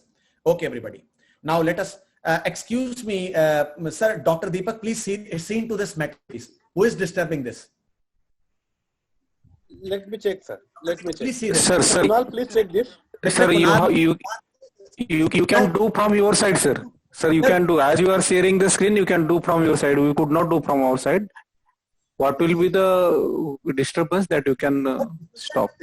Actually, I'm saying this because I don't want to waste the time. Every second is important for all of you. Yes, sir. Yes, sir. I'll see that. I'll see that. Mr. Kunal, please check Annotation that. and Yes, please, you can stop annotation from your side, sir. Please, once you do, please once. Okay, okay. It's disturbing the participants, I can say. Yes, sir. I'm sorry, I don't want to be disturbed when I'm teaching, sir. Actually, it creates a passionate against me, actually. Apologies for that, sir. Apologies for that. Please, thank you so much. Thank you. Because every participant is very important for me. That's why I'm an inclusive professor, because if anybody is disturbing me, he's disturbing all the participants. Yeah. Okay, everybody. Now let us start with what is research and how to do it. Now let me tell you, this is research doing is not a rocket science. Research is only a method and a methodology that you have to follow in order to become a good researcher. Now the most important thing that people say that, okay, sir, I'm a very good researcher. Nobody can write a research paper. Everybody can write a research paper. The only thing is you have to follow a particular methodology in order to improve your research skills. Research is just a management. It is just a methodology how you present your actual problem solving skills to the world, that yes, I can present my work in front of you. Now let me tell you, now I give you a very simple example. Now let me tell you how I teach. Now suppose you are in your home and your mother cooks a dal. Nobody can compete your mother's dal with anything. And even the 5-star hotel or a Michelin star hotel, they will even cook the same dal, because you cannot go for the other methodology like that. If you want to have a tea, you can have a tea from a 10 rupees only thing. But the only thing why the Michelin star hotels and other things, why they're charging you the money, because of their presentation. The tea is the same. They use only the same Brook Bond or Taj Mahal or other brands, because I don't like tea, I drink coffee. So they only use the same brands, but the only thing is they give you a better aura. They give you a better tea, you can say a better waiter. And secondly, they give you better utensils. So there is no difference between a basic taste of the tea. The only thing is they are presenting the tea well. So if you, sir, this is not disturbing. So if you're a good researcher, now let me tell you, if you're a good researcher, the only thing is how better you present your work. How you make your word readily understandable by the people that was going to read your work. So let me tell you, keep it simple and straight. Very important. So prepare yourself psychologically. The first important thing is a top student enough? No, it is neither necessary or sufficient. Very important. Second thing, do you know your intellectual or mental limit? Do you know it? No, I don't know. You can say that ready for failures. If you are getting a research paper rejected, let me tell you, it is very good for you. Yeah, I always say, sometimes even my papers also get rejected. Okay, even let me tell you, I have submitted 8 papers last year in transactions. I didn't publish any paper in transaction in 2019, but I got 22 papers in SCI. But I always say that that was not a failure, but that is a main thing of making myself ready. But you will be happy to know that in this first 6 months, I'm getting my 2 transactions getting ready by this month only. So I have not published any transaction paper last year, but I'm publishing 2 transactions in first 6 months. So that is what we can say, that if you're ready for the failure, it is coming good for you. It is making you better and better. Are you extremely motivated? Very important. So the most important thing is, don't have motivation. Don't consider that you have to have the responsibility for all these things. But the most important thing is you need to have a passion for this. You need to have, because let me tell you, as a researcher, I'm saying that research flows. If you can see my video right now, research flows in my veins. I always keep on thinking that what can be solved, what improvement can be done, how I can solve new problems, what new things I can do, what is new going to come, how we can see the new products, how the new computers can be looking like, what I can expect in Apple Watch 7, what I can expect in new MacBook Pro, or we can say in Maxor, what about after Maxor, what new things can be doing. So these things feel you motivated, because what research is, what you are thinking, what is to be done and what is going to come in the near future. So have a vision for research, make yourself mentally ready. So please be ready. So you can see, this is my important thing and this is my experience. Research is not a job, it is a hobby.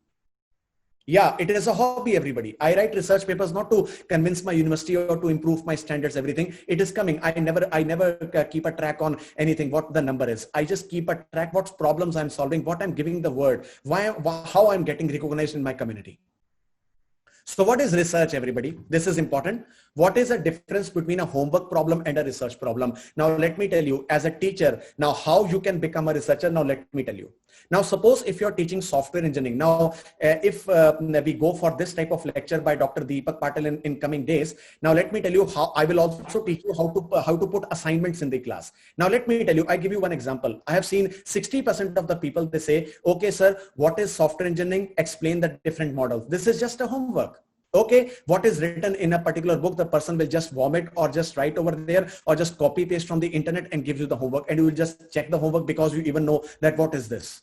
Nothing else, nothing else. This is just a homework. But if I say you that, okay, make a team, yeah, now give a case study that, okay, a person has come into your company and he wants to make a hotel application, and he complains that his previous software has this problem, and now he's not a, you can say, a technologist person. Which model you will use and how you will solve that problem and how you can make the software better for him to use without any errors. So this is your methodology, that how you're giving your students a research problem where they can hone a skill, where they can build a team, and you will start their working on the job from the day one. So let me tell you, your homework and a research problem is actually laying a foundation for their placements. That is what the companies do. Companies will never ask your student, what is this and what is that? This is different now. Even if I go to the industry today, even I'm going to industries to take lots of interviews, I'm not telling them, okay, what is a pointer? I know what is a pointer here. I know what is Stack Overflow, but I'm going to tell you that, okay, these are the 10 problems. Find which algorithm you can make and you can start giving me the answers. So you have to solve a problem. So that is what you can say me, that whether you are fit or not. So please don't stress on homework, stress on research problem. Rest depends on my lecture of teaching when Dr. Deepak will do for you. So number 2 will be, research is anything but homework. Yes, everything. Homework starts with the research and research ends with the homework solution. So if you're solving a problem, it's your homework, and how you solve the problem, how better you're solving the problem, and how you're solving that problem, that is your research. So everything starts from research, everybody, that the research just has a equal role. Okay. So finding a good problem is even to study a research problem. Yes, everybody, if you are even saying that you want to find a technical problem, your guy tell you, okay, which field you want to study, why you want to study, what do you want to study? Even that is even a research. So research is about pushing your limits. So the most important thing is research is a game. Now, what is Kung Fu? I will say openly, what is Kung Fu? Kung Fu is not to practice your skills. Kung Fu is how to understand your opponent, where the weak point is there, and how you can defeat on that weak point with that opponent. That is Kung Fu. So research is just a game. It's like a game, but it is played seriously, and how you have to create your rules in order to improve your creativity, and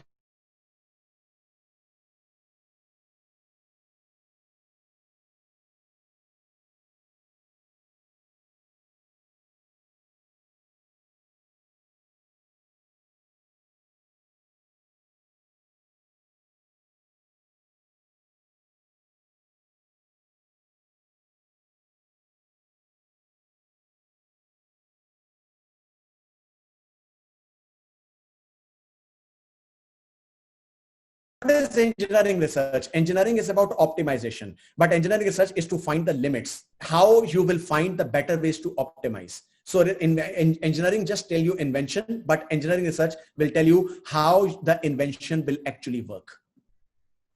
So engineering research is not science or empirical sciences. It is close to applied and mathematics as well as other things. I will be telling you what exactly is research after this presentation. So a good engineer, this is what I'm saying again, a teaching gives birth to the research and a research gives birth to effective teaching. So similarly, a good engineer need not to be a good researcher, but a good researcher need not to be a good engineer. So everything goes in a mix level. Okay, let me tell you, in some ways, let me tell you, I have not given something very significant in the world of blockchain, but if you see my research papers on blockchain, all the papers are in top tier journals. But in the real time, I have not done something very high-end benefit like that, because I'm part of some communities of blockchain over here in Vietnam. But in terms of real-time implementations, my work is less, but my publication score is very high. So it depends everything that we have to do, and we have to improve ourselves day by day. So different levels. Level 1, this is your assistantship, where you actually start learning the research. Today, you are at level 1. So learn the drill. Level 2, homework your research. When you try to use these skills in order to find the research paper, how you hone your skills. Build up your confidence. Level 3, formulate your problem and solve it. This is where we can start your postdoc. So level 1 is your start of PhD. Level 2 is your PhD. Level 3 is your reading for your postdoc or for high-end collaborations, and exercise your creativity. So level 4 will be formulating problems for others to solve. When you become the mentor, when you become the director research, or you become the director of your lab. So I don't say director research, because director research is more like a admin position. I always say that you are a director of a lab. Okay, sir, you are formulating the problems, you are having a team, and you are making the others to solve that. That is what I do here. And the most important thing is knowing what to do is more important than knowing how. Yes, everybody, knowing what to do, what we are going to solve, it is more important. That actually in your PhD, the most important thing, people say that, okay, sir, let's learn the simulator, let's do the MATLAB. And people learn after 2 years that, okay, oh my God, NS2 or NS3 was not there. MATLAB is not able to solve that problem. You should understand what to do, everybody. This is important. Learn your objectives then, rather than knowing how. This is the most important game of the research, which you have to understand. So what is a good research? The most important thing is novelty. What etc. you're going to publish it first. Number 2, simplicity. I've already told you, I'm going to tell you how to structure your paper tomorrow. Universality. And the most important thing is you realize a good research if you keep it all the day, all it's updated, and consider that as a first date. Always find that research paper is like a date that I'm going to impress a woman, that woman can become my lover or a girlfriend. So according to me, I'm saying it openly, for me, research is like a girlfriend, and I love my girlfriend very much. It's like a good research. So how to do research? And these are the common misunderstandings. Research is only for genius. No, research is for everybody. Even if you are a school-going student boy, and if you have done something good, you can publish the paper. Everybody will listen to you because the paper requires the skills and the readability. It doesn't see the designations. So thinking yourself as a genius. No, I'm a team player. I have even I don't write the complete paper. My other team members write the paper. I write the main components.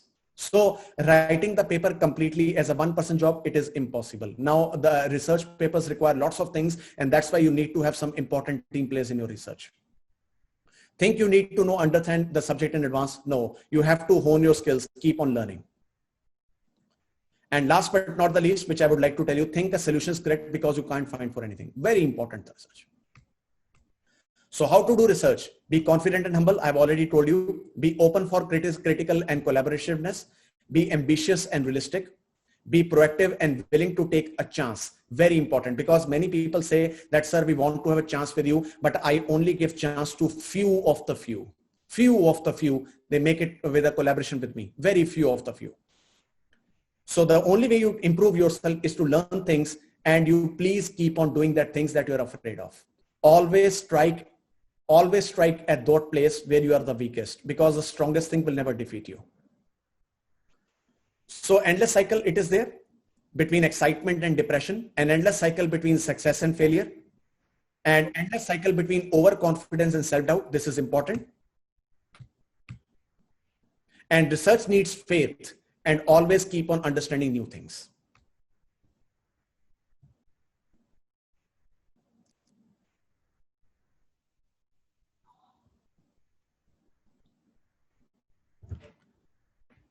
Now let's start with the next lecture, in which I would like to improve some of the myths for all of you, that some people say research methodology. It is wrong. Research methodology is not one word, it is two different words. Research, I have already told you, if you're even searching a problem, you are doing something, it is a research. But how you are doing the research, and what are the techniques you are using, what are the tools you are doing to do the research, and the tools and techniques you are solving that problem, that is your methodology. So finding a problem, it is a research, but solving a problem, it is a methodology. So find these two words, research and methodology. Please, excuse me, sir, please mute the mic. So the organization for the lecture will be, we will define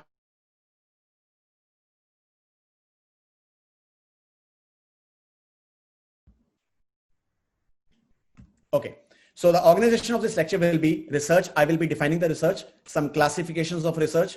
We define and discuss the methodology, what is the process of research, and we discuss the creativity. And understand this lecture very carefully, everybody, very carefully, because after this lecture, if you understand this lecture properly, now you are mentally ready in order to understand the research paper. So today I'm going to give you some brief highlights of the research paper, what it is all about, but main thing will be done tomorrow.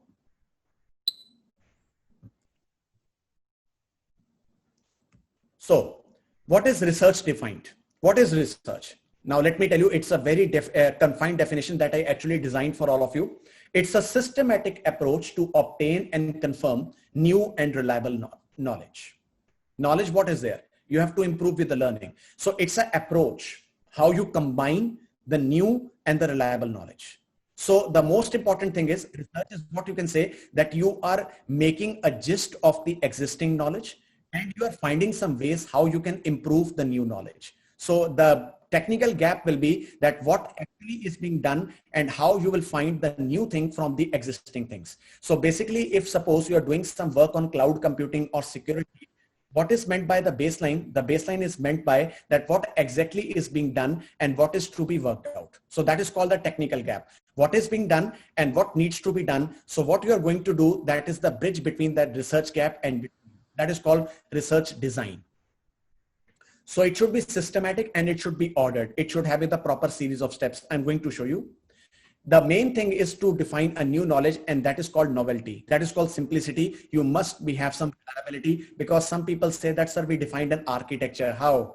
We say that paper is incomplete. Sir, this is our proposed model. Okay, it is a proposed model, but how can you prove that this proposed model is having some reliability? The paper is incomplete and the paper stands rejected. So you have some basis in order to understand, and you have to define in a paper that actually if you are proposing something, how you are testing that this is called validity. So the only thing is validity. Okay. So it is like same thing. Before you place the dish in front of your family members, if you don't taste the dish, how can you show that the dish is good? Maybe the salt is high. Maybe the salt is not there. You have to find before tasting that whether it is good or not. So taste the research. The general definition, it applies to all the disciplines. So whether it is mathematics, physics, chemistry, computer science, it applies to all. So the truth was not used in the definition. Let me tell you, truth is not there. If you are not going, excuse me, sir. Yes, sir. Siddharth, sir, excuse me. Yes, sir. Yes, sir. Sir, actually, I'm getting disturbed with these noises, please. Yeah, I am looking for that only, sir. Please, sir, this noise is disturbing me, please. Actually, Oh, I want okay, silence. I want silence and patience, please. Yeah, yes, sir. Okay. So the question is, research is not about the truth. If you are finding something good, it is a research. Even if you're not finding something and you are failing a particular topic, even it is called a research. So even you can say, I can use a old definition. Edison was told that he failed in 2 lakh times before finding the bulb. And everybody asked him that you failed many times. But what he told is that I even knew.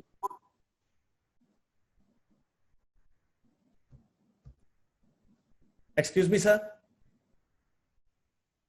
Yes, sir. Sir, please see this. Yes, yes, yes. He is disturbing all the participants.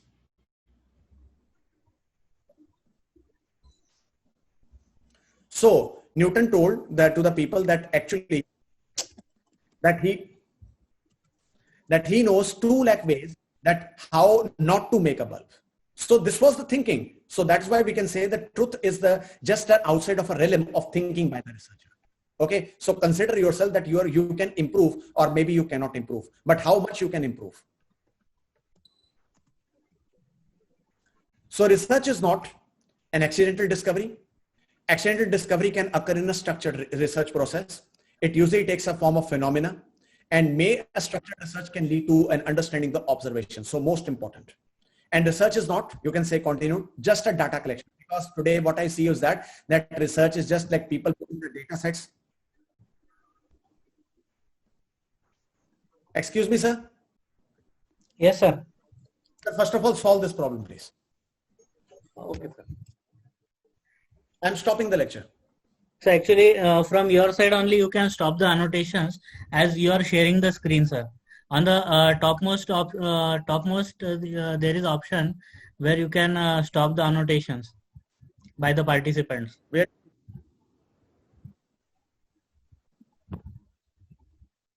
On the top, sir. Okay, sir.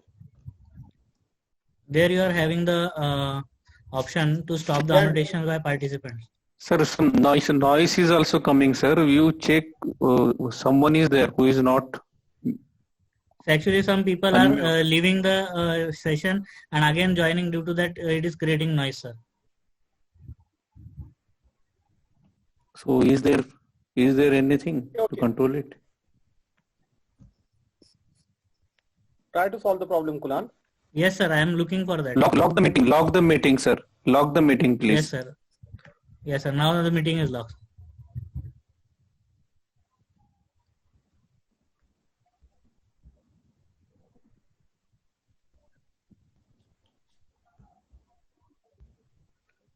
Okay. So let me continue with the research. The research is not just a data collection that, okay, I got lots of papers today that, okay, sir, we put some data sets and we just put some experimentation with some random forest or some machine learning technique that, okay, sir, this is called a research. No, it is not a research. So you have to formulate something. So the data collection, you can say, it is not a research problem. It is just to gain a reliable knowledge. Okay, so these days, let me tell you, if you're doing some machine learning based paper, now let me tell you, gone were the days when paper were just using that same data set, doing some experimentation and getting the paper. No, you have to add some primary data into your data collection, only then your paper can be through. Okay, so even I'm doing some research with my master scholars and even some other people. So let me tell you, we are making our own data sets in order to improve our literal thinking as well as the SCA papers. So collecting the data reliable, it is an important part of the research process. Tomorrow, I will be showing you some data science based websites where you can took the reliable data. So don't think that Kaggle is the only website. So I will be telling you tomorrow some websites where you can take the reliable data, because these days many people are doing machine learning and deep learning based research. I will be telling you the data and tools tomorrow. So searching out a published result in libraries or on the internet, that, okay, sir, this is the result by him. Okay, sir, let me modify that. And let me tell you, everybody, most of the problem that we see in terms of simulation only, that, okay, sir, we have the data. Let's change this data. Let's change the simulation parameters and let's publish the paper. They're just making some dumping in education. This is called academic misconduct, or I can say research misconduct. So don't do that. So this is an important and early part of the step. And the research process should always have some synthesis as well as some analysis.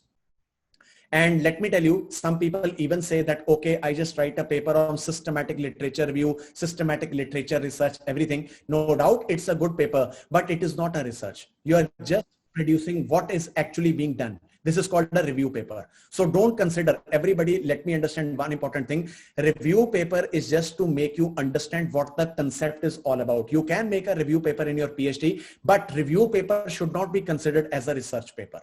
You are just doing some basic understanding of the conceptual things or the latest things. And some people, they don't add new things. So please add, if you're doing a review paper, please add some new things and some even case study that can make a review paper look better as compared to some analytical paper. Okay, so review paper should not be considered as a research paper. This is important. So research is, everybody. So what is research? Research is something searching the explanation of events, relationships, and creating what, how, and why. These are the three important things. And if you have seen my lecture last time when I was giving the Sandeep Institute, when I was discussing grant also, I will be discussing grant tomorrow also. So what, how, and why, these are the skills that is required in the paper, and why and where and whom that is called, that is answered by the reviewer. So you are the person who will actually defend in your research paper what is the thing, how you have done, and why you have done. So what are your interactions? So let me tell you, there are five questions of research, but now I will not tell you, I will tell you tomorrow in grant. So the three important questions that are in your hands is what, how, and why. Please note it down. What, how, and why. So this is where you have to find your literature. You have to add your literature view inside your paper, and you have to go for your system models. So research is a planned process, and it's a creative process, and it should be circular. It should be leading to more questions. Ask yourself more questions, how I can improve the paper. That's why I've told you, be humble and open to criticism. So very well designed research requires a very potential application. So let me tell you, everybody, some people say that, okay, sir, I designed this firewall, I designed this encryption algorithm, but for what is the application? Some people even make some routing protocol. Okay, for what application, for what real-time problem you are able to solve it. So in your research paper, you must design some potential application that is actually required, that is to be done in that. So failure to see applications can be that users are not trained or experienced, and even researchers don't provide proper interpretations. Sometimes even some people ask me, sir, we have done our good research paper, but what was the problem? The only problem is they have the graphs, but they don't have the data. Today, I'm getting lots of papers to review, but let me tell you, I don't see the paper. I don't see, first of all, the paper towards what is being proposed. I see the analysis first. Because let me tell you today, why the JCR is decreasing, because many editor-in-chiefs are complaining that people from especially India, they are coming like a flood with the papers, but those papers are not citable. Now, suppose if I'm going to cite your paper, if I don't see your data, I just see your graph. What is a graph? Graph will just consider it as a presentation of data. But if you don't give me the data, how can I say that your paper is citable? And that's the reason, everybody, that without the data, we are shunting the paper out. We are even rejecting the papers that, okay, sir, the paper is incomplete. Complete the paper, resubmit the paper. So please add some data skills, that even if you're doing simulation, please add what is your data on which the graphs are being plotted. This is very important. Please note it down. And researchers And that is why you can say researchers are responsible to help understand research implication. Now understand everybody, if I don't have your data, that what is exactly the figures of your protocol, how can I improve? How can I see that whether my work is better than you?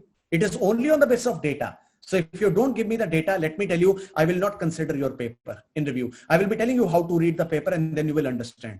And that is my, will be my presentation that you will ask yourself. You can ask yourself that, sir, I published the paper, but yes, today I can understand that, yes, sir, my paper is not citable. Okay. So this is, wait for that lecture. So the question is how? And the public research is public good. So more rigorous and objective, it should be defined. I will be telling you the components tomorrow. So private research may also be rigorous, but the question is what type of questions and what type of problems you are solving. So what are the classifications of research? Very important. So the two types of research are, the most important thing is arbitral as well as artificial. So I have classified into two types of things, basic and applied. So what is basic? It is a fundamental research that, okay, you are designing some new formula. You are designing some new theory. You are making some new law, that is called, and it is mostly applied with economics, mathematics, physics, biology, biochemistry, biotechnology, you can say, or applied sciences, you can do for that. But if you go for applied research, that is with computer science. Like you can even apply that, what is a problem and how you are able to solve the problem. You are refreshing some things. So that is the main thing. So if you're a person of computer science, electronics, mechanical and civil, you are actually into the applied research. And you can see with this type of diagram, you can see what is basic research. It is disciplinary. It is concerned with physical sciences, biological, social and humanities. But applied research is with us. Computer science, electronics, mathematics, you can apply for these type of things. And this is called disciplinary, designed to improve a discipline, new theory, fundamental relationships and analytical procedures. And maybe it can be used by economists for other types of principles and theories, and provides conceptual analytical skills. So just I come to this thing now, subject matter. Now this is where I would like to stress over there. Now what is your subject matter? Basically, if you are doing some research on cloud computing or computer science or electronics, we have to understand what is the set of decisions that you are going to take, what is the subject matter boundaries, and what is meant by the conclusions that you are going to draw. So basically, what is your objective? So objective can be that what is going to be studied, and the main thing is what you are proposing and what are the analysis that you have done in a particular parameters and how accurate your research is. I will be telling you in detail tomorrow how to actually present your research paper. So it provides the policy makers the decisions, a primary source, and even it can be a cornerstone also. But the most important thing that I love, and that is what I do in my lab, etc., is problem solving research. That is to define a specific problem for a specific problem solver.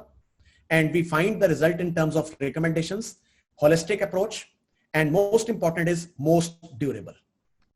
So this presentation I will be sharing with Dr. Deepak. So you can find this, the difference between analytical and descriptive research. So descriptive research is to just determine, describe, and identify something. So descriptive research is more like finding a review paper or just doing some systematic literature review.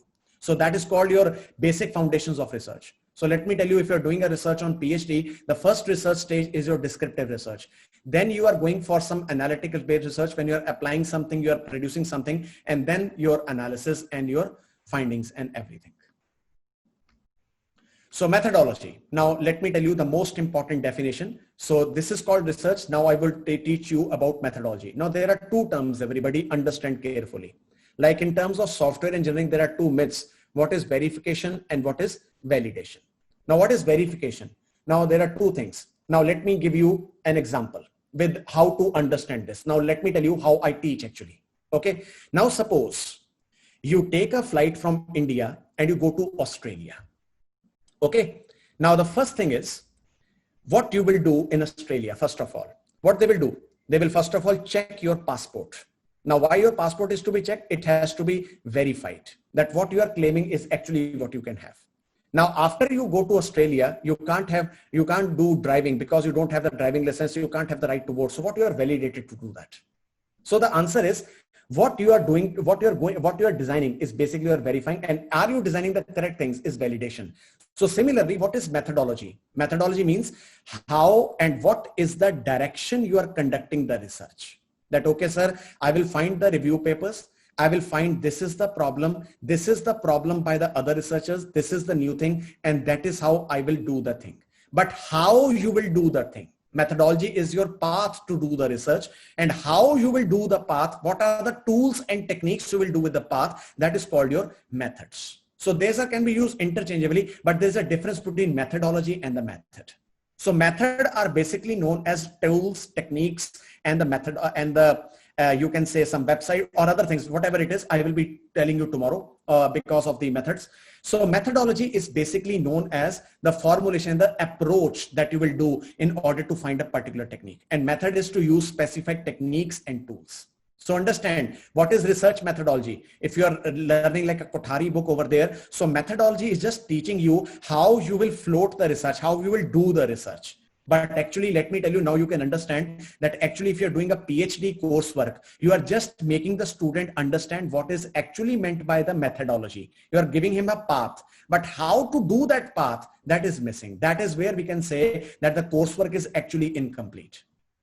You are making them understand what is the path, what is the approach, but how to do that approach, how to do literature, where to find the literature, where to actually write the abstract, what are the main sources, what are the techniques, everything that is missing in coursework. And that is why we can say that people who are doing their PhDs, they become frustrated because they know the methodology, but they don't know the method. So these are the two things, research methods and research methodology. And research is different. Okay, so if you combine methodology and method and you're solving a problem, that fusion of methodology, method, and the problem of solving the skill, that is called your research. So research is a broad term. It consists of methodology, method, as well as the gaps. So if you combine together, that becomes a research. So in terms of methodology, you can see that they are interdependent and sometimes they're even correlated. We have to find some other things also. So the process of research. Now this is important, everybody. Now please pay attention to this presentation, very important attention. So 90% of your problems, that why you are people frustrated, why you are getting the problems, what are the technical gaps, I'm going to make this understand in this slide only. This is my experience to all of you. The first step, everybody, ask yourself a question. What is your domain? Okay, sir, my domain is sensor. Okay, sir, what is you are going to do in that domain? There are lots of chapters, security, routing, efficiency. What are the different things? What is the domain knowledge? What is your specialized knowledge? Okay, sir, you are good into sensor, but you are specialized into this routing. So the first thing is, what is the specialized work and the problem you are going to take in the subject? So that's the reason, everybody, start with the domain knowledge. Understand what is your specialization and then understand what is the problems in that specialization. It's like a pyramid. You can say it's like a pyramid, everybody. Have the particular domain knowledge, then understand the specialization, then find the main problems that the specialization is working and struggling. That is your main area to research. So how the process is initiated, what is your problem? Second thing, what is the goal? What is the objective? How you will solve that problem? So that is the reason, everybody, your methodology, methodology and methods, they combine together and they go for the questions. The third thing, you have to design. Okay, sir, let us solve this problem by first of all do some literature work. We will find the research papers. Okay, sir, we have to use this simulation tool. We will use this type of programming and other things. What is to be defined? What is the design to achieve that objectives? That's why you can see, understand today why PhD students are getting frustrated, because they just know the methodology, but what is the method to do the research? How they will attain the objectives, how they will find the objectives, that is never been taught in the PhD class. So results can be generated by conducting the research. So that will be your results. And that's why I'm telling you, you just present the graphs, but the graphs are not the answer. I need the data, I need the conclusions, and I need the analysis. Okay, so I will be telling you a perfect structure of a research paper. Even I will be showing you my research paper tomorrow, which I'm very proud of. That is right now the #1 research paper in sensor networks in terms of routing efficiency. I will be telling you, it is now with the 3.7 impact factor. I will be telling you that research paper.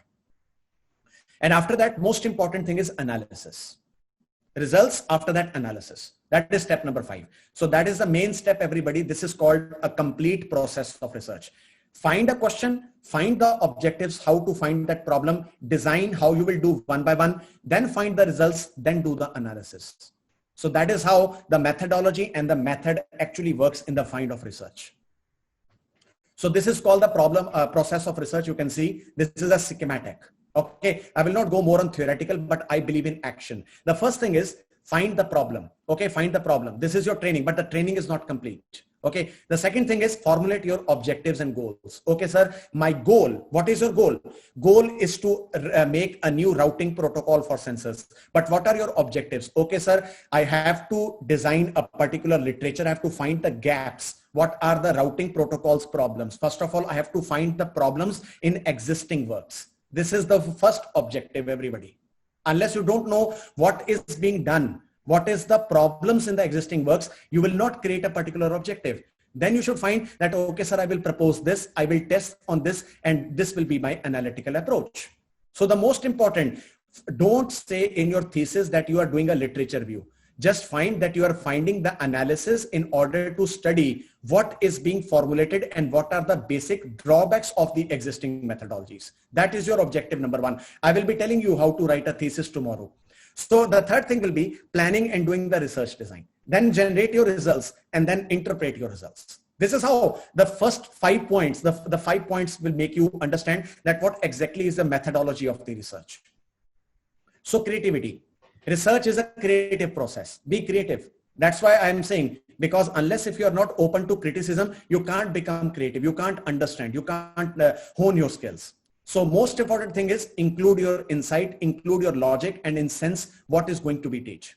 So let me tell you everybody, the most important part of research, how research gives you effective teaching, because with research, you build up your logic. And if you build up your logic, you will teach with examples. And if you teach with examples, you become an effective teacher. That's the reason, everybody, the most important thing that teaching gives you to the research to find the problems. But what research gives to the teaching is your logical thinking. How you express your problems in terms of illustrations. That's why I say that before you become an effective teacher, become an effective researcher first. But if you want to become a researcher first, become a teacher first. Okay, so make the gaps between that. So don't be confused. Teaching goes to research. Research goes back to effective teaching, like a process, two-way process. It gives output as a research, and a research gives input as a output as effective teaching. So research requires imagination, intuition, and curiosity. And fostering creativity, you can see, gather previously. Now this is important, everybody. How to start a research? Gather previously developed knowledge. I will be telling you the tools tomorrow. Unless you don't know, let me tell you everybody, don't go on research papers first. I'm repeating everything. First of all, understand your domain knowledge. What is a specialized knowledge? Then understand what is being done in the existing things. Then exchange your ideas with the existing researchers. And let me tell you, sometimes people even ask me, sir, can you give us your programming code of PhD? I said, take it on GitHub. Sir, can you guide me of this code? Okay, give me the code, share it on GitHub. I will improve the code. Because I love programming. I love to hone the skills. I love to handle the errors. Let me tell you everybody, if you are a good programming teacher, now this is my another question to you. Never take the test. Never take the test to give you, okay, write the program of this. Tell them, okay, this is the program. Find out what is the problem and what is the output. You will make yourself a great lab teacher. Great lab teacher. And if you're doing for a, and let me tell you, most of the people, what they make mistakes in examination, they give you, okay, what is the, okay, write this problem. Write this problem. Okay, and the person can just copy paste over there. This is the code. But let me tell you, find out how they can solve the skills by giving them something to debug the codes.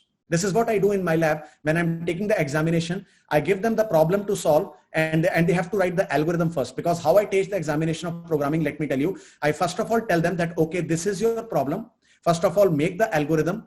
Okay, after you make the algorithm, you make your program. Once you are okay with the program, then get it done to the computer. And after that, we have a small sprint break that, okay, you have just 5 minutes. This is a quiz. Just solve how many programs you can debug. The fastest program, you are getting the better marks. So this is how the student is mentally prepared for the examination. But over here, we just take like viva. This is wrong. Wrong, I can say. Applying deductive logic over there. Look at the other things. Look at the alternatives. Question and challenge assumptions. Challenge them. and search for relationships. Take the risks, and most important, allow curiosity to grow. Keep on improving. Okay, sir, let me tell you my guide. I'm saying openly, my guide was like a devil. Yes, I'm openly saying my guide was a devil. Because why? He always tell me, if you can improve by 26%, you can improve by 30%. Let me tell you, when I have done my PhD, our result was even improvised. You can see my paper tomorrow. I will tell you my research, my protocol was even better than I can say 94% better than existing protocols. Because my guide always tell me, if you can do 60%, you can do 80%. If you can do 80%, you can do 90%. Improve it. Have the curiosity. Challenge yourself. That's the answer. He always demands many things from me. So set problems aside, keep them back to come, and write your thoughts. And the most important thing is have creativity. Now, what is creativity? The creativity is actually the difference between the satisfaction and the research. Outstanding things.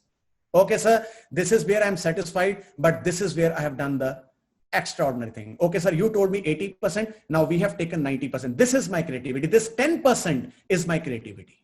So challenge yourself how much creative you are in your class. You have done a satisfied lecture, but are your students able to solve a particular problem with that lecture? That is your creativity. That is your outstanding research. Okay, so that is called creativity, everybody. So I hope you are all learning with my lectures. So now we take a break for 5 minutes. After that, we start with the final lecture of today. Any question, please? You are most welcome. Any question, please? Thank you. Siddharth, sir? Yes, sir. Participants are requested to put their questions in the chat box. Yeah, 5 minutes break, sir.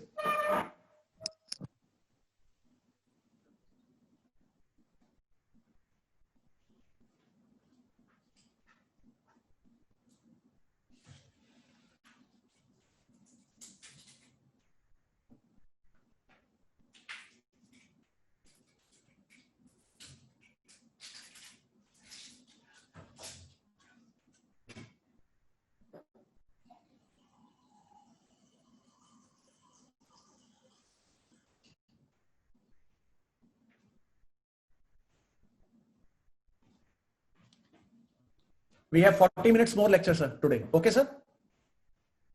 Yes, sir. Will do.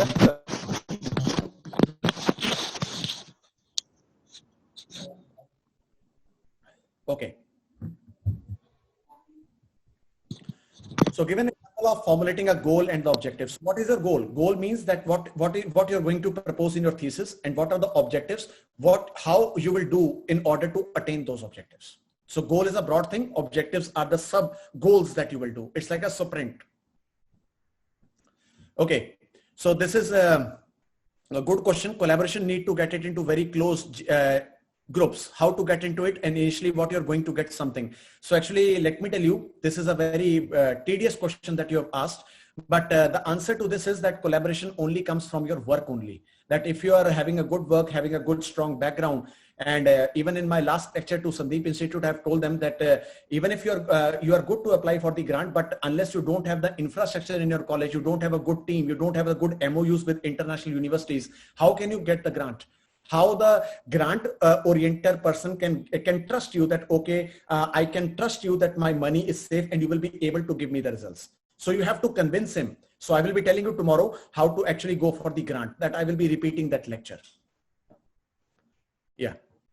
Yeah, that's an important question. What is the difference between research and invention? Research is the methodology to make an invention, and invention is the new thing that comes out of your research. This is the first answer. Research gives invention. The process of invention is called research. Yeah. So which type of research is beneficial, experimental or theoretical? So I've already told you, unless you don't have a theoretical research, how can you go for experimentations? So theoretical research is the foundation for experimentation, and experimentation result will give you the foundation for the implementations. So have theoretical knowledge, theoretical research first, like systematic literature view.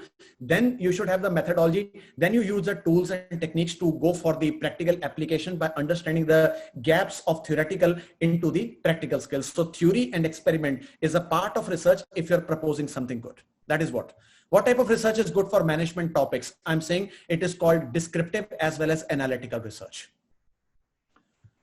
Okay, so how can we differentiate between the results turned out of core science and pseudoscience? Are pseudoscience results accepted in specific cases? So let me tell you, pseudoscience research is something different actually. So pseudoscience research can be expected in some specific cases, but the most important thing in pseudoscience is that you can't validate your research unless or until you have high-end working prototypes. Okay, so for that working prototypes, you need some grants and to have some pseudo researches. So that can be the case study oriented research, but yes, you can defend with some, you can say some, if you ask me, that you can take some case studies or you can take some benchmarks. Benchmarks can be the good area for pseudo research. I'm trying to make an impact and need to stand on shoulders of giants or so that to hand holding. I don't understand, Mr. Gaurav. Please be clear in your thoughts, please. Thank you so much. So would you be explaining how to draft a, yes, I will be telling you how to draft a research proposal. So first of all, I'm going to tell you that how to send a proposal, first of all, okay, to the guide, because let me tell you, most of the people say that my guide is harassing me. I'm sorry to say this because guides always harass, but to only those people who are actually not doing the work in a proper sense. Okay, because guides expect a lot, but I'm telling you that how to handle the guide. And even you can say, I'm going to give you some hidden information of PhD. Today, it is going to be the baseline of research. Okay, that is going to be an important question. Difference between copyright and patent. Now, let me tell you, copyright is different thing. Patent is an invention. So if you have a book, you can go for the copyright. Like if you have a paper, you have to transfer the copyright. But the invention, or you design like a particular prototype, you design a radio, you design an engine, that's a patent. That's an invention actually. So how to improve technical English? Many people ask me, that's how you improved your English, everything. So the answer for this is that learn more and more. Let me tell you very important thing. Tomorrow I'm going to give you one important thing, one important website.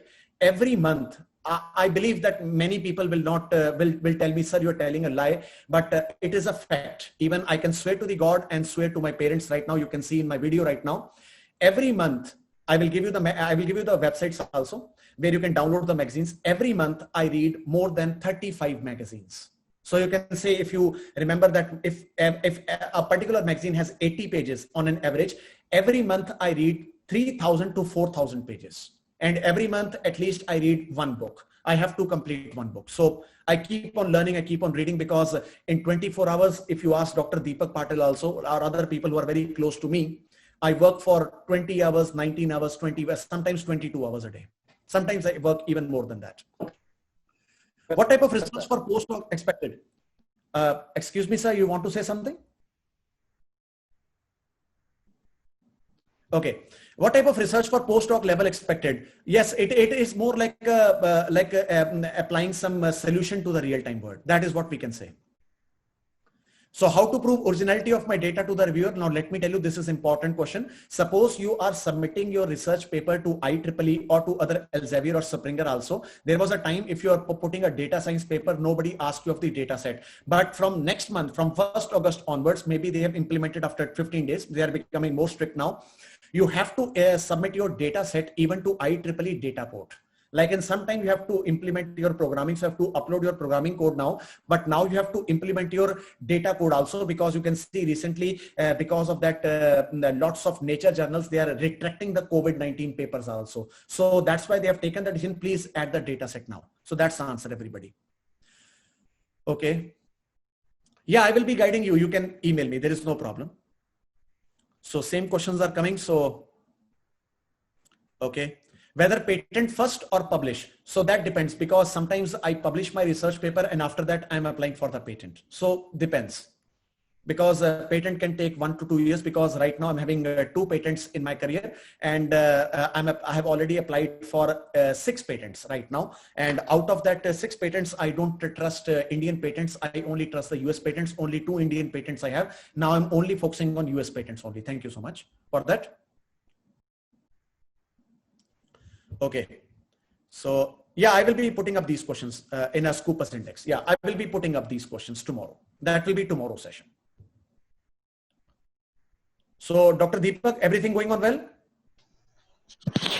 Yes, sir.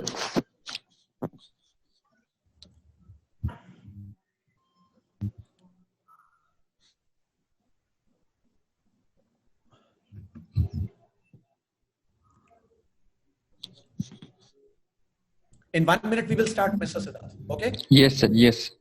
Yeah, now you can see the title which I'm going to discuss, and everybody will agree with me that this is what we want to understand today. Okay, can you tell me the chat box screen?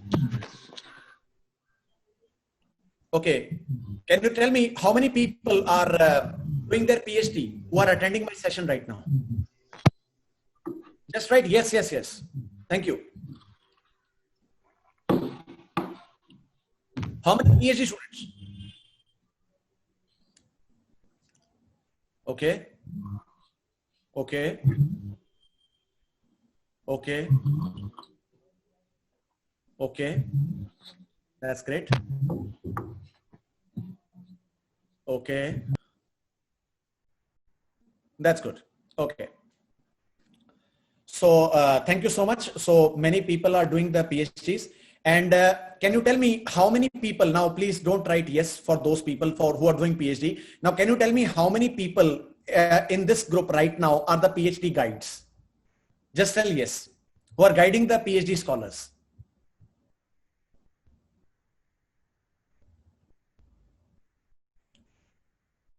Yeah, I will answer this question tomorrow, Mr. Murari J.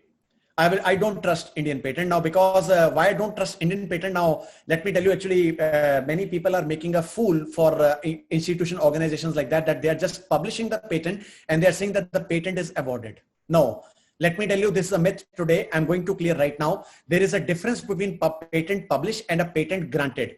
Patent publication means that your patent is just cleared for the novelty for the stage 1, just a stage 1. So stage 1 doesn't mean that it is going to be authenticated at later stage. So there is a stage 2 when you go for experimentation, you go for re-experimentation. You can be guided by the patent attorney that, okay, sir, you have to rechange everything. You have to add these things. Then you will be, after experimentation, after 2-3 years of experimentation, after you have a good patent attorney, then after final experimentation, you will be getting the patent granted. So if you are getting those people across you that, okay, I'm getting this patent published, my 8th patent got published, my 15th patent got published. So let me tell you, they are not doing a very high-end job. They're just clearing the first stage. And even the first stage doesn't mean that they have cleared their patents. And let me tell you, the patent publication and the patent granting ratio is just 2%. Suppose, which means that if 10 patents are published today, only 2 patents are getting granted. So that is the reason, everybody, that in USA, there is nothing concept called patent published. Yes, patent published is no use. Yeah, it is no use. You can't even, if you want to write in your resume, patent published, it is okay. But patent publication is not a qualification. You can say that some people, let me tell you, even there's a very funny myth which all of you can come in front of this. Some people write in their resume, PhD pursuing. Okay, PhD pursuing is not a degree. Yes, you should not write PhD pursuing in your signature or in your resume. PhD pursuing is not a degree. So similarly, patent publication is not anything. Patent grant is something. PhD is PhD. Okay, you must write doctor. Yeah, you can write over here, but let me tell you, it is not your colleagues. Many people are making fun of a fool of the management also, who don't have the knowledge. Now let me tell you. So PhD pursuing. So let me tell you what. Now I openly ask you everything. Is PhD pursuing a degree? If you have done MTech or MCA, if you have done it, it is called a degree. But is PhD pursuing a degree? Yes or no? Just right. Yeah, exactly. PhD pursuing is not a degree. Okay. So similarly, patent publication is not a patent grant. Patent grant means that once you have published, once you are going for experimentation, once you are getting everything, then it is called a granting. And patent grant is called a patent. Okay. So let me tell you why I don't trust. Yeah, you can do that, everybody. But I will be telling you tomorrow that why India is getting hub of predatory journals. Tomorrow I will be telling you. Okay, I am an Indian, everybody, and I'm working in Vietnam from last 3.5 years. Even I say Mera Bharat Mahan, but it doesn't say that Mera Bharat Mahan is called like a Mera Bharat Mahan for us. But actually, Indian scenario of patents is getting a very worst impression in the outer world. Very worst. Okay, so let me tell you, patent granting is different thing. Okay, and even let me tell you, some attorneys, I'm saying openly, some patent attorneys are even telling that, even have seen some of the people that are saying that, okay, sir, give us 15,000, let's get this patent published, sir, give us 50,000, we will go for patent granting or other things. This is all fake. This is all fake. If you really want to have an IPR, you have to hone your skills. You have to be very creative out of that. Okay, a patent publication is not an ordinary thing. Patent granting is a big thing. Okay, now why I don't prefer Indian patent, because let me tell you, in Indian patent there is a lot of politics and absolutely there is lots of corruption going on in order to pay the bribes and other things, but I will not go on much over there. But in terms of US patent, there is nothing over there. Everything is taken care of, and there is nothing called the patent publish. Even if you have a patent granting, after 2 or 3 years, you will getting that, okay, sir, my patent is granted, or whether the patent is not granted. And they have to follow 5 channels. Okay, I will be telling you, if you want, if you can write over here, if you want some patent information, I can give you tomorrow. Okay, that can be on IPR. But I can request Dr. Deepak that if they can plan some other lecture on patent granting or IPR, I will be happy. Sure, sir. Sure. Sir, we can have another lecture on IPR. Yes, sir. I'll note it down. It will be on copyright, trademarks, and even 2 days.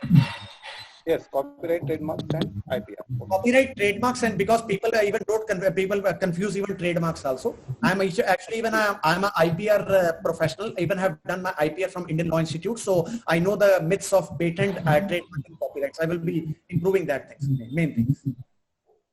Okay, so I think everybody. So please let me tell you again. Please silence, please. Silence, please. Yeah, thank you.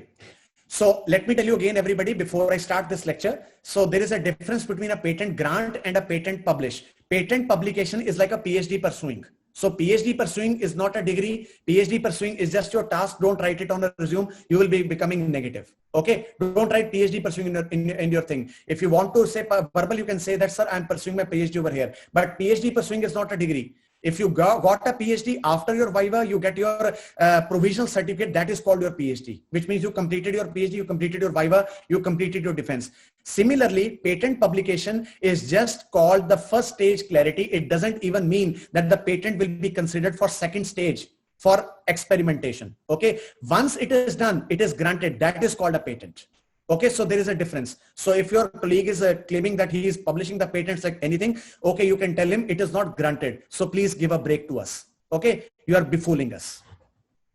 Okay, so now this is important for the PhD scholars only and for the PhD guides. And you can see this is my information for all of you. This is my, you can say my experience. Hidden information for PhD and how to handle your guide and how to start PhD, preparing yourself.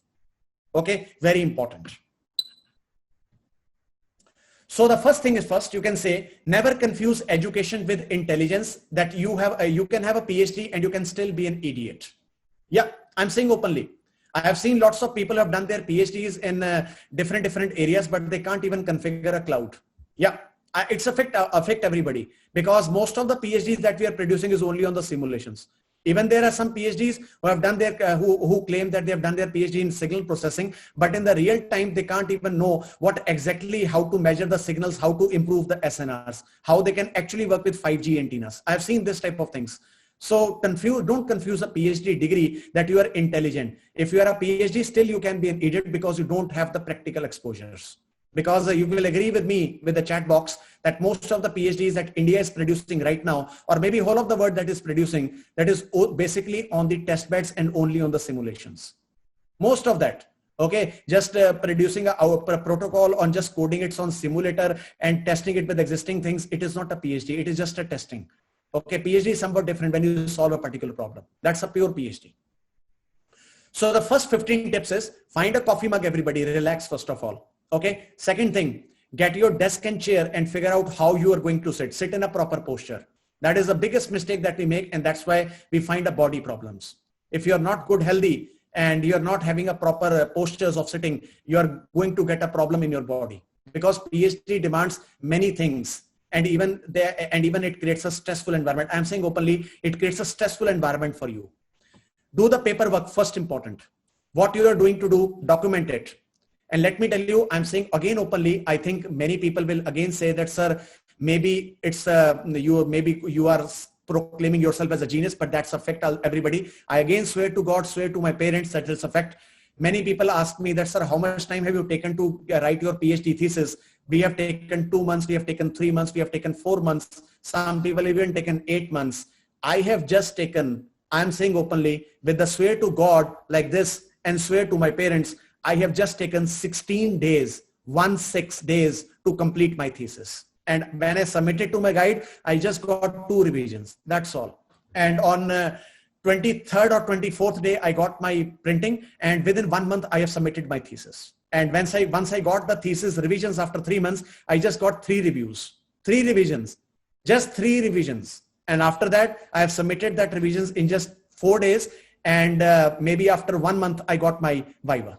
So in just 4 months, I completed my PhD once I completed my thesis. The fastest, I can say, one of the fastest. Access to your university building, have access to your library, be computationally ready. Please take your computers very seriously. And please, one important thing that the people don't listen, have a particular backup of your data. Okay. And please put a password lock onto your folders. Very important. And please have proper supplies. Please have a printer. Please have your papers, and please have a proper stationery. Please have different types of pens: black pen, green pen, red pen, blue pen, and the most important, you can use a brown pen. So have different office supplies, stationery. And even I will tell you one YouTube channel tomorrow that you can see that there's a Japanese channel called Jet Pens, because I'm a fan of that channel. And you will see that even they have made a video that what stationery a PhD student should have. Yes, stationery is important, very important. Nobody will tell you these things. So the most important thing is respect your secretary of the guide, and even your guide also. Guide is a god at that time.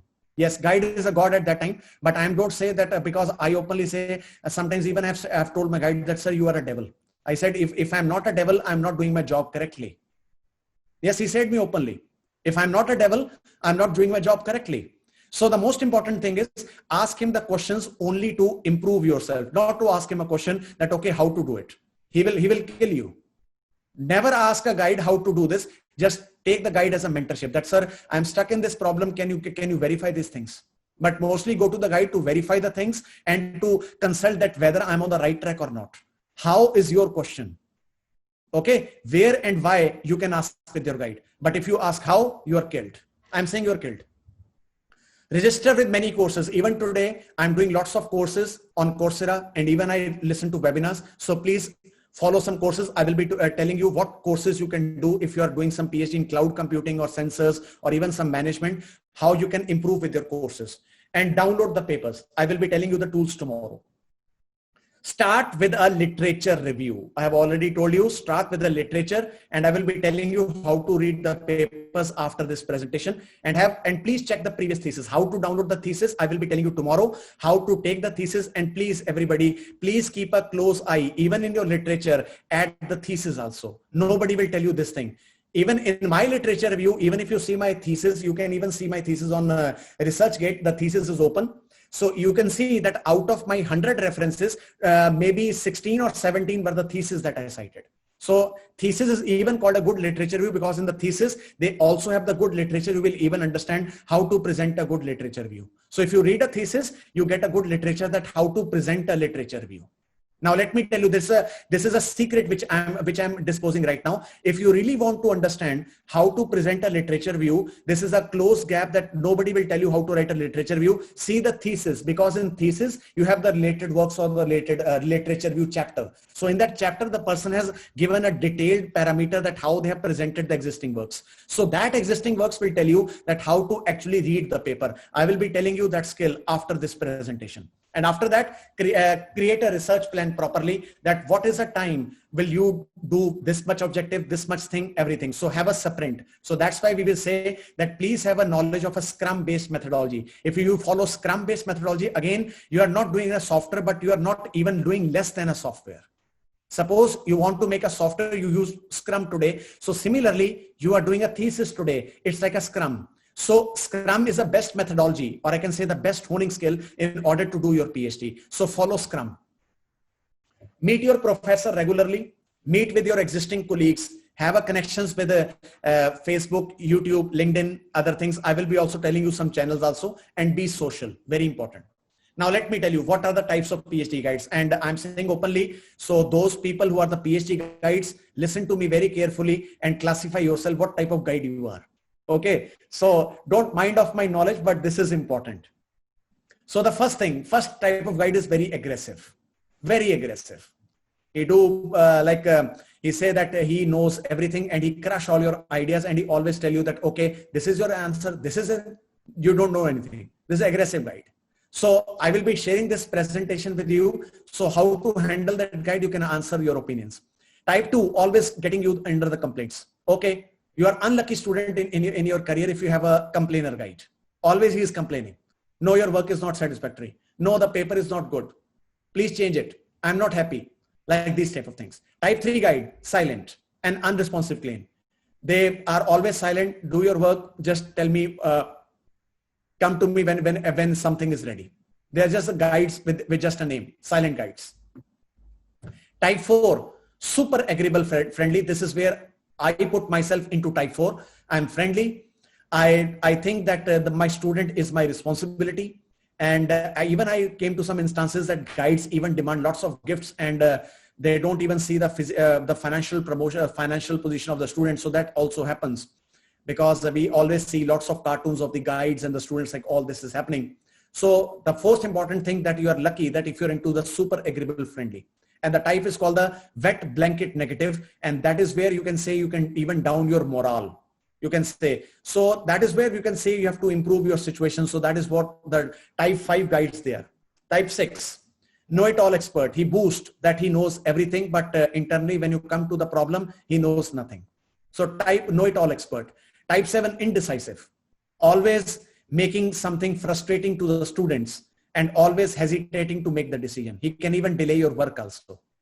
So type 8, extremely hands-off and super busy. And let me tell you for type 8, please be careful. Let me tell you, if those who are the PhD students or those who are listening to me, if you're starting a PhD, never take a person who is into admin positions, like whether a person is on a director position or whether the person is on a dean academics, like all these people are very busy people. So if you're taking them as a guide, they are very much busy with the admin works, and admin works means that they have to be regular in touch with the management of the institute and they will be super busy. They will have no time for you for the hands-on. So this is what I would like to share with all of you with the guides. And now let me come towards one of the best presentations that I have made for all of you. Now this is what I'm saying that tomorrow I will be telling you how to make a paper, but today I'm going to tell you how to make your papers better. Now we all are writing some papers, but the most important thing is, the question is we have to understand that how we can make the papers better. Okay, now let us understand this thing. And this will be the last presentation for today. And after that, tomorrow, I will be coming towards grant, scientific research granting. And if you give the feedback to Dr. Deepak that, sir, we want some information of patents. So Dr. Deepak, you can please inform me by tomorrow morning or today after 1 hour after this presentation. If you get a good suggestion for getting the patents, I can discuss something on the patents tomorrow. Sure, sir. It will be helpful for all. Depending on the feedback by the people, so you can take the feedback from the people today only. Yes, sir. I'll take feedback from my colleagues. Yeah, thank you, sir. Thank you. Sir, this will be the last presentation for today. After that, we take the day 1 off. Okay. I hope this much is enough for today. Yes, now, how to make better? Yeah. So how to make the better papers? Now, let me tell you, I'm just going to give this presentation to all of you again, because this is a very good presentation that you can all study, but I'm only focusing on 7 simple and actionable suggestions. Only 7. Let me tell you, some people are, let me tell you, even if I'm getting the paper right now, and let me tell you, I'm going to only classify the paper on these 7 aspects only, because every reviewer is different. I am the person who actually takes care of 3 things. Okay, so I will be telling you tomorrow how I conduct a peer review. I will be telling you my websites and links of Publons tomorrow. Right now, as per the right now the correct links of Publons, I am at top 250 in Web of Science. Top 250 and among the top 7 in computer science as per Publons in Web of Science. You can check my rank on publons.com anytime today on also. So the first thing, don't wait and keep on writing. Don't wait. So let me tell you, don't type anything on Word or anything. So please keep on writing on a paper. Please keep on honing the skills. Please keep on writing. So your first thing is that 90% people take this model. Now let me tell you, you are doing wrong. I will tell you tomorrow how to write your paper. So the first thing is the people have the idea, they keep on doing the research and then they start the writing. No, it is wrong. It is wrong, everybody. If you have the idea, you are doing, you are taking the papers, but you are not documenting anything, it is wrong. So if you have the idea, start writing the paper from day one. Now, let me tell you, once I have completed the literature review, everybody, you will be stunned to know that how I managed to put my thesis in 16 days, because I started my thesis even after 8 months of my research. Because introduction was clear to me, my objectives was clear to me. I just have to write my analysis and experimentation. That is what I was doing with it. That's all.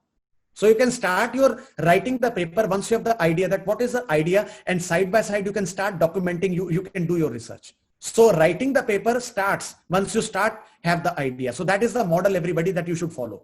So if you do that, okay, sir, first of all, I take the idea, then I crawl the papers, then I do the writing the paper. No, you are on the wrong track. Ladies and gentlemen, you're on the wrong track. So the third and most important is it forces you to be clear. It crystallizes you what we don't understand, and it opens to have reality checks and critique and collaborations. That's why you can be connected with the people and you can ask them that, sir, can I have the code? Sir, what is this? What is that? Even many people give me the question, sir, we have read your paper. Can you tell me this and that? So even I tell them that, okay, once you are over here, so please do like this and that. I'm the person who actually guides the people. So the third thing, writing papers is just a primary mechanism, not just for reporting it. This is just a mechanism, not for reporting. So that's why I use this model. Idea, write the paper and do your research. Very important.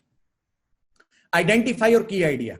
What is your idea? And I've already told you, have the domain knowledge, have that skill, have that specialized knowledge, and then start publishing, start writing the ideas. So the most important thing is the idea can be like a virus. So the papers can be far durable. So the most important thing is always have reusable idea. Even if the person has written a latest paper, that could be a very reusable idea for that. You have to have a fantastic idea, write the paper about it, and please develop a good idea to have some more interesting thoughts. And the most important thing for the idea, that the idea should be clear and sharp. And the most important thing is, again, the reusable side as well as writing of the idea into redrafting. That is important. Suppose today a person published the paper that, okay, sir, my routing protocol is better in end-to-end. Can you test this protocol for throughput? Okay, sir, what is your result in throughput? The throughput is less. Okay, now I will take your paper as a base paper. Now I will improve this throughput, and but I will add the creativity. I will make the protocol secure. That is your PhD. So the answer is, PhD is what? You have to prove the other person foolish. You have to prove yourself that you are better than him. That is your PhD. The answer is, why are you doing the literature review? To just understand what is being done. And what you are doing to do that you are better than the existing, that is your PhD. That is what you have the key idea. That is your objective. And the ultimate goal is to prove the other people that they are fool and your idea is better. So many papers contain good ideas, but the idea can be 100% explicit. So the most important thing is have clarity in everything. So the most important thing for the paper is to tell a story. So the story starts from introduction, literature review, propose things, analysis, the experimentation, results, analysis, conclusion, and last but not the least, we have the abstract. Tomorrow I will be telling you how to write a paper, because many people start with introduction. It is wrong. So the main important thing of this telling a story is, you can see problem. It's an interesting problem, unsolved problem, my idea, how I will solve the idea, and how it is better than the existing approaches. That is your objective. That is your goal, everybody. Have an idea. Now, this is your structure, everybody. I'm just telling the conference paper, not research paper. Today, I'm just telling conference paper. So please understand. Now, let me tell you why the conference paper is very typical, because in conferences, we have limited papers. Like in Springer, only 10 pages. But if you talk of proper paper, the Springer pages is only 6 pages. But only IEEE gives you double pages of 6 pages. And sometimes ACM gives you 5 or 7 pages. Top conferences like IEEE Census, they give you 4 pages. So the most important thing is the title. In conference papers, the most important readers, why the papers, what the people read in conference papers is the title. So your title should be fantastic. Stress on title only, because tomorrow I will be telling you other things. The most important part for your conference paper is your title. After that, have the abstract only in 4 sentences. What is being proposed and what is the result. So only thing is, just have a problem definition, what is being proposed, what is your objective such, and after that just your experimentation. Then write your introduction in 1 page, the problem, your idea, and after that you can do some related works, but avoid related works also. Avoid. So just come after introduction. What is your proposed methodology if you have something good? So sometimes writing no literature view, it is better in conference structure. So nail your contributions to the last. Describe the problem, state your contributions in one page. You can see how the problem is being described. Take an example. So write your list of contributions. This is your objective, that objective 1, objective 2, objective 3. List your objectives, what you're going to deliver, and it should be exciting. That's why I always say, please note it down before you complete introduction. At the last part of introduction, please write objectives of the paper are, and after that write organization of paper. Then you can even skip literature, but you please come to related works, or you can say your proposed methodology. Better to come to proposed methodology, because today as a researcher I'm saying that if you see my papers also, we are avoiding literature review now because we want to have more dedication towards my proposed work. So I'm skipping literature because I have limited pages. That's the reason, everybody, it is changing now. So state your contributions, what is no, what is yes, you can see that. And the most important thing is the introduction should make the claims, the body should provide the evidence, and you should check the claim with analysis and comparison. That is the best presentation that I'm showing you right now. So note your references, most important. One by one. Related work should be later. If it is, if the problems have already been stated, that you say that, sir, I am able to complete the paper, but I have one extra page, then write related works or literature review. Otherwise, it is better to avoid it. So you can say that related works can be 1 or 2 pages, but if it is there, but otherwise avoid it. So the problem is, what the readers knows nothing about you, and what are the alternative approaches. And I again say the most important problem that we see in literature review, even it is conference or journal paper, please note it down.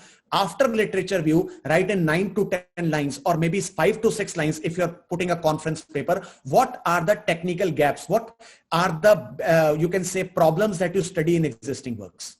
Tomorrow I will be telling you how to read the paper, because not today. So what are the approaches to read that? To make your work look good, you have to make the others' paper look bad. That is the credit, everybody. That is the main objective today. That is the main objective. That is what we want to discuss today. So warmly acknowledge the people, acknowledge the weaknesses of the people, that what technical gaps you have found, and give the credit. And put your readers first, whether you're able to read your papers or not. So this is your structure, everybody. What your readers will read: your problems, your idea, and your details. That's why I'm saying openly that we are removing the literature review from the paper now in conference paper. So I'm just putting abstract, introduction, my work, experimentation, and results, analysis, and conclusion, future scope, references. So 7 to 10 pages will be enough for me, or maybe 8 pages are enough for me. So it should be impressive, and it should convey the situations, everything. And the most important thing is the introduction should be with the examples, the scope of the study. What are the scopes? What are the problems, information?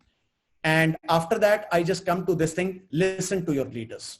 So this is the objective that I would like to inform all of you. So the experts are good. Non-experts are also very good. So explain what you want to do. And let me tell you, consider your paper as a guinea pig. So what is guinea pig? They are taken as experimentation by various biotechnologies to test the medicine. So take your first paper as a guinea pig, that, okay, sir, can you test me? Can you test this? Sir, can you ask this? Can you read this? Very few of the people will give you the observations. So this is where I would like to end the lecture today. This is called the main tips and tricks how to can make the paper better. But tomorrow's session will start from how to read the paper, what are the tools, what is the structure of the paper. From tomorrow, we will be studying everything. So I give now next 5 minutes to give your feedback or anything, whatever you want, or any question. Thank you. 5 minutes.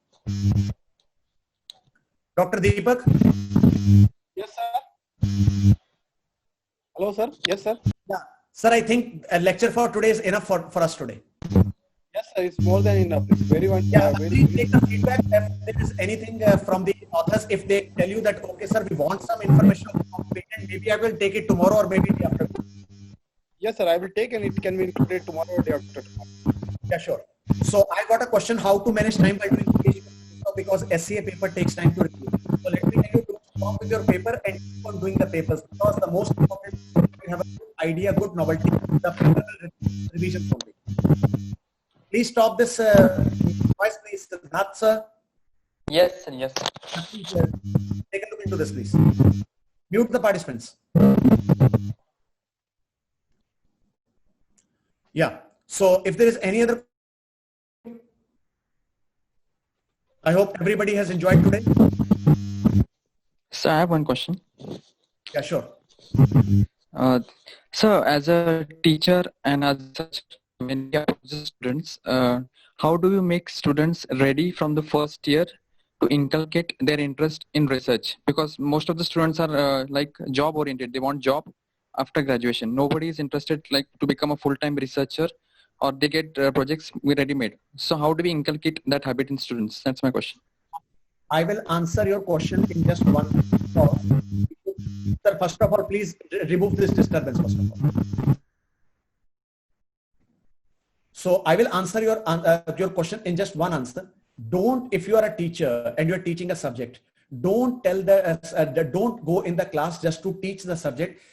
Go in the class that you have to make the students get ready to solve the problems in that subject.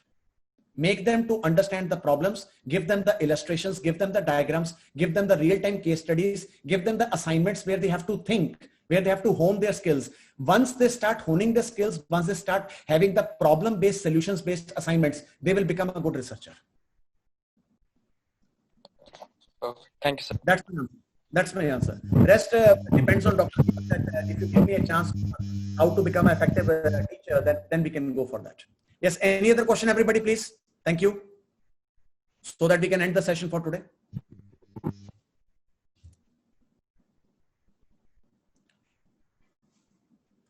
Okay, sir, we can end the session.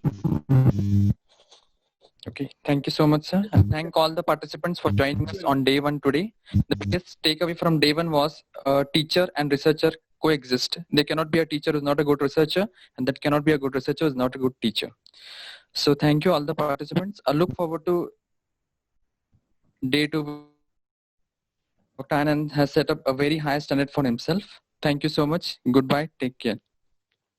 Thank you. Goodbye. Thank you, everybody. God bless. We meet you tomorrow, in which we will be telling you tomorrow how to apply for the grant, how to go for research paper, and what are the tools and techniques we will be discussing tomorrow. Yes, sir. Thank you very much, sir. Thank you, sir. Can we leave the meeting, sir? Yes, sir. Thank you. Yes, sir. Please, please, sir.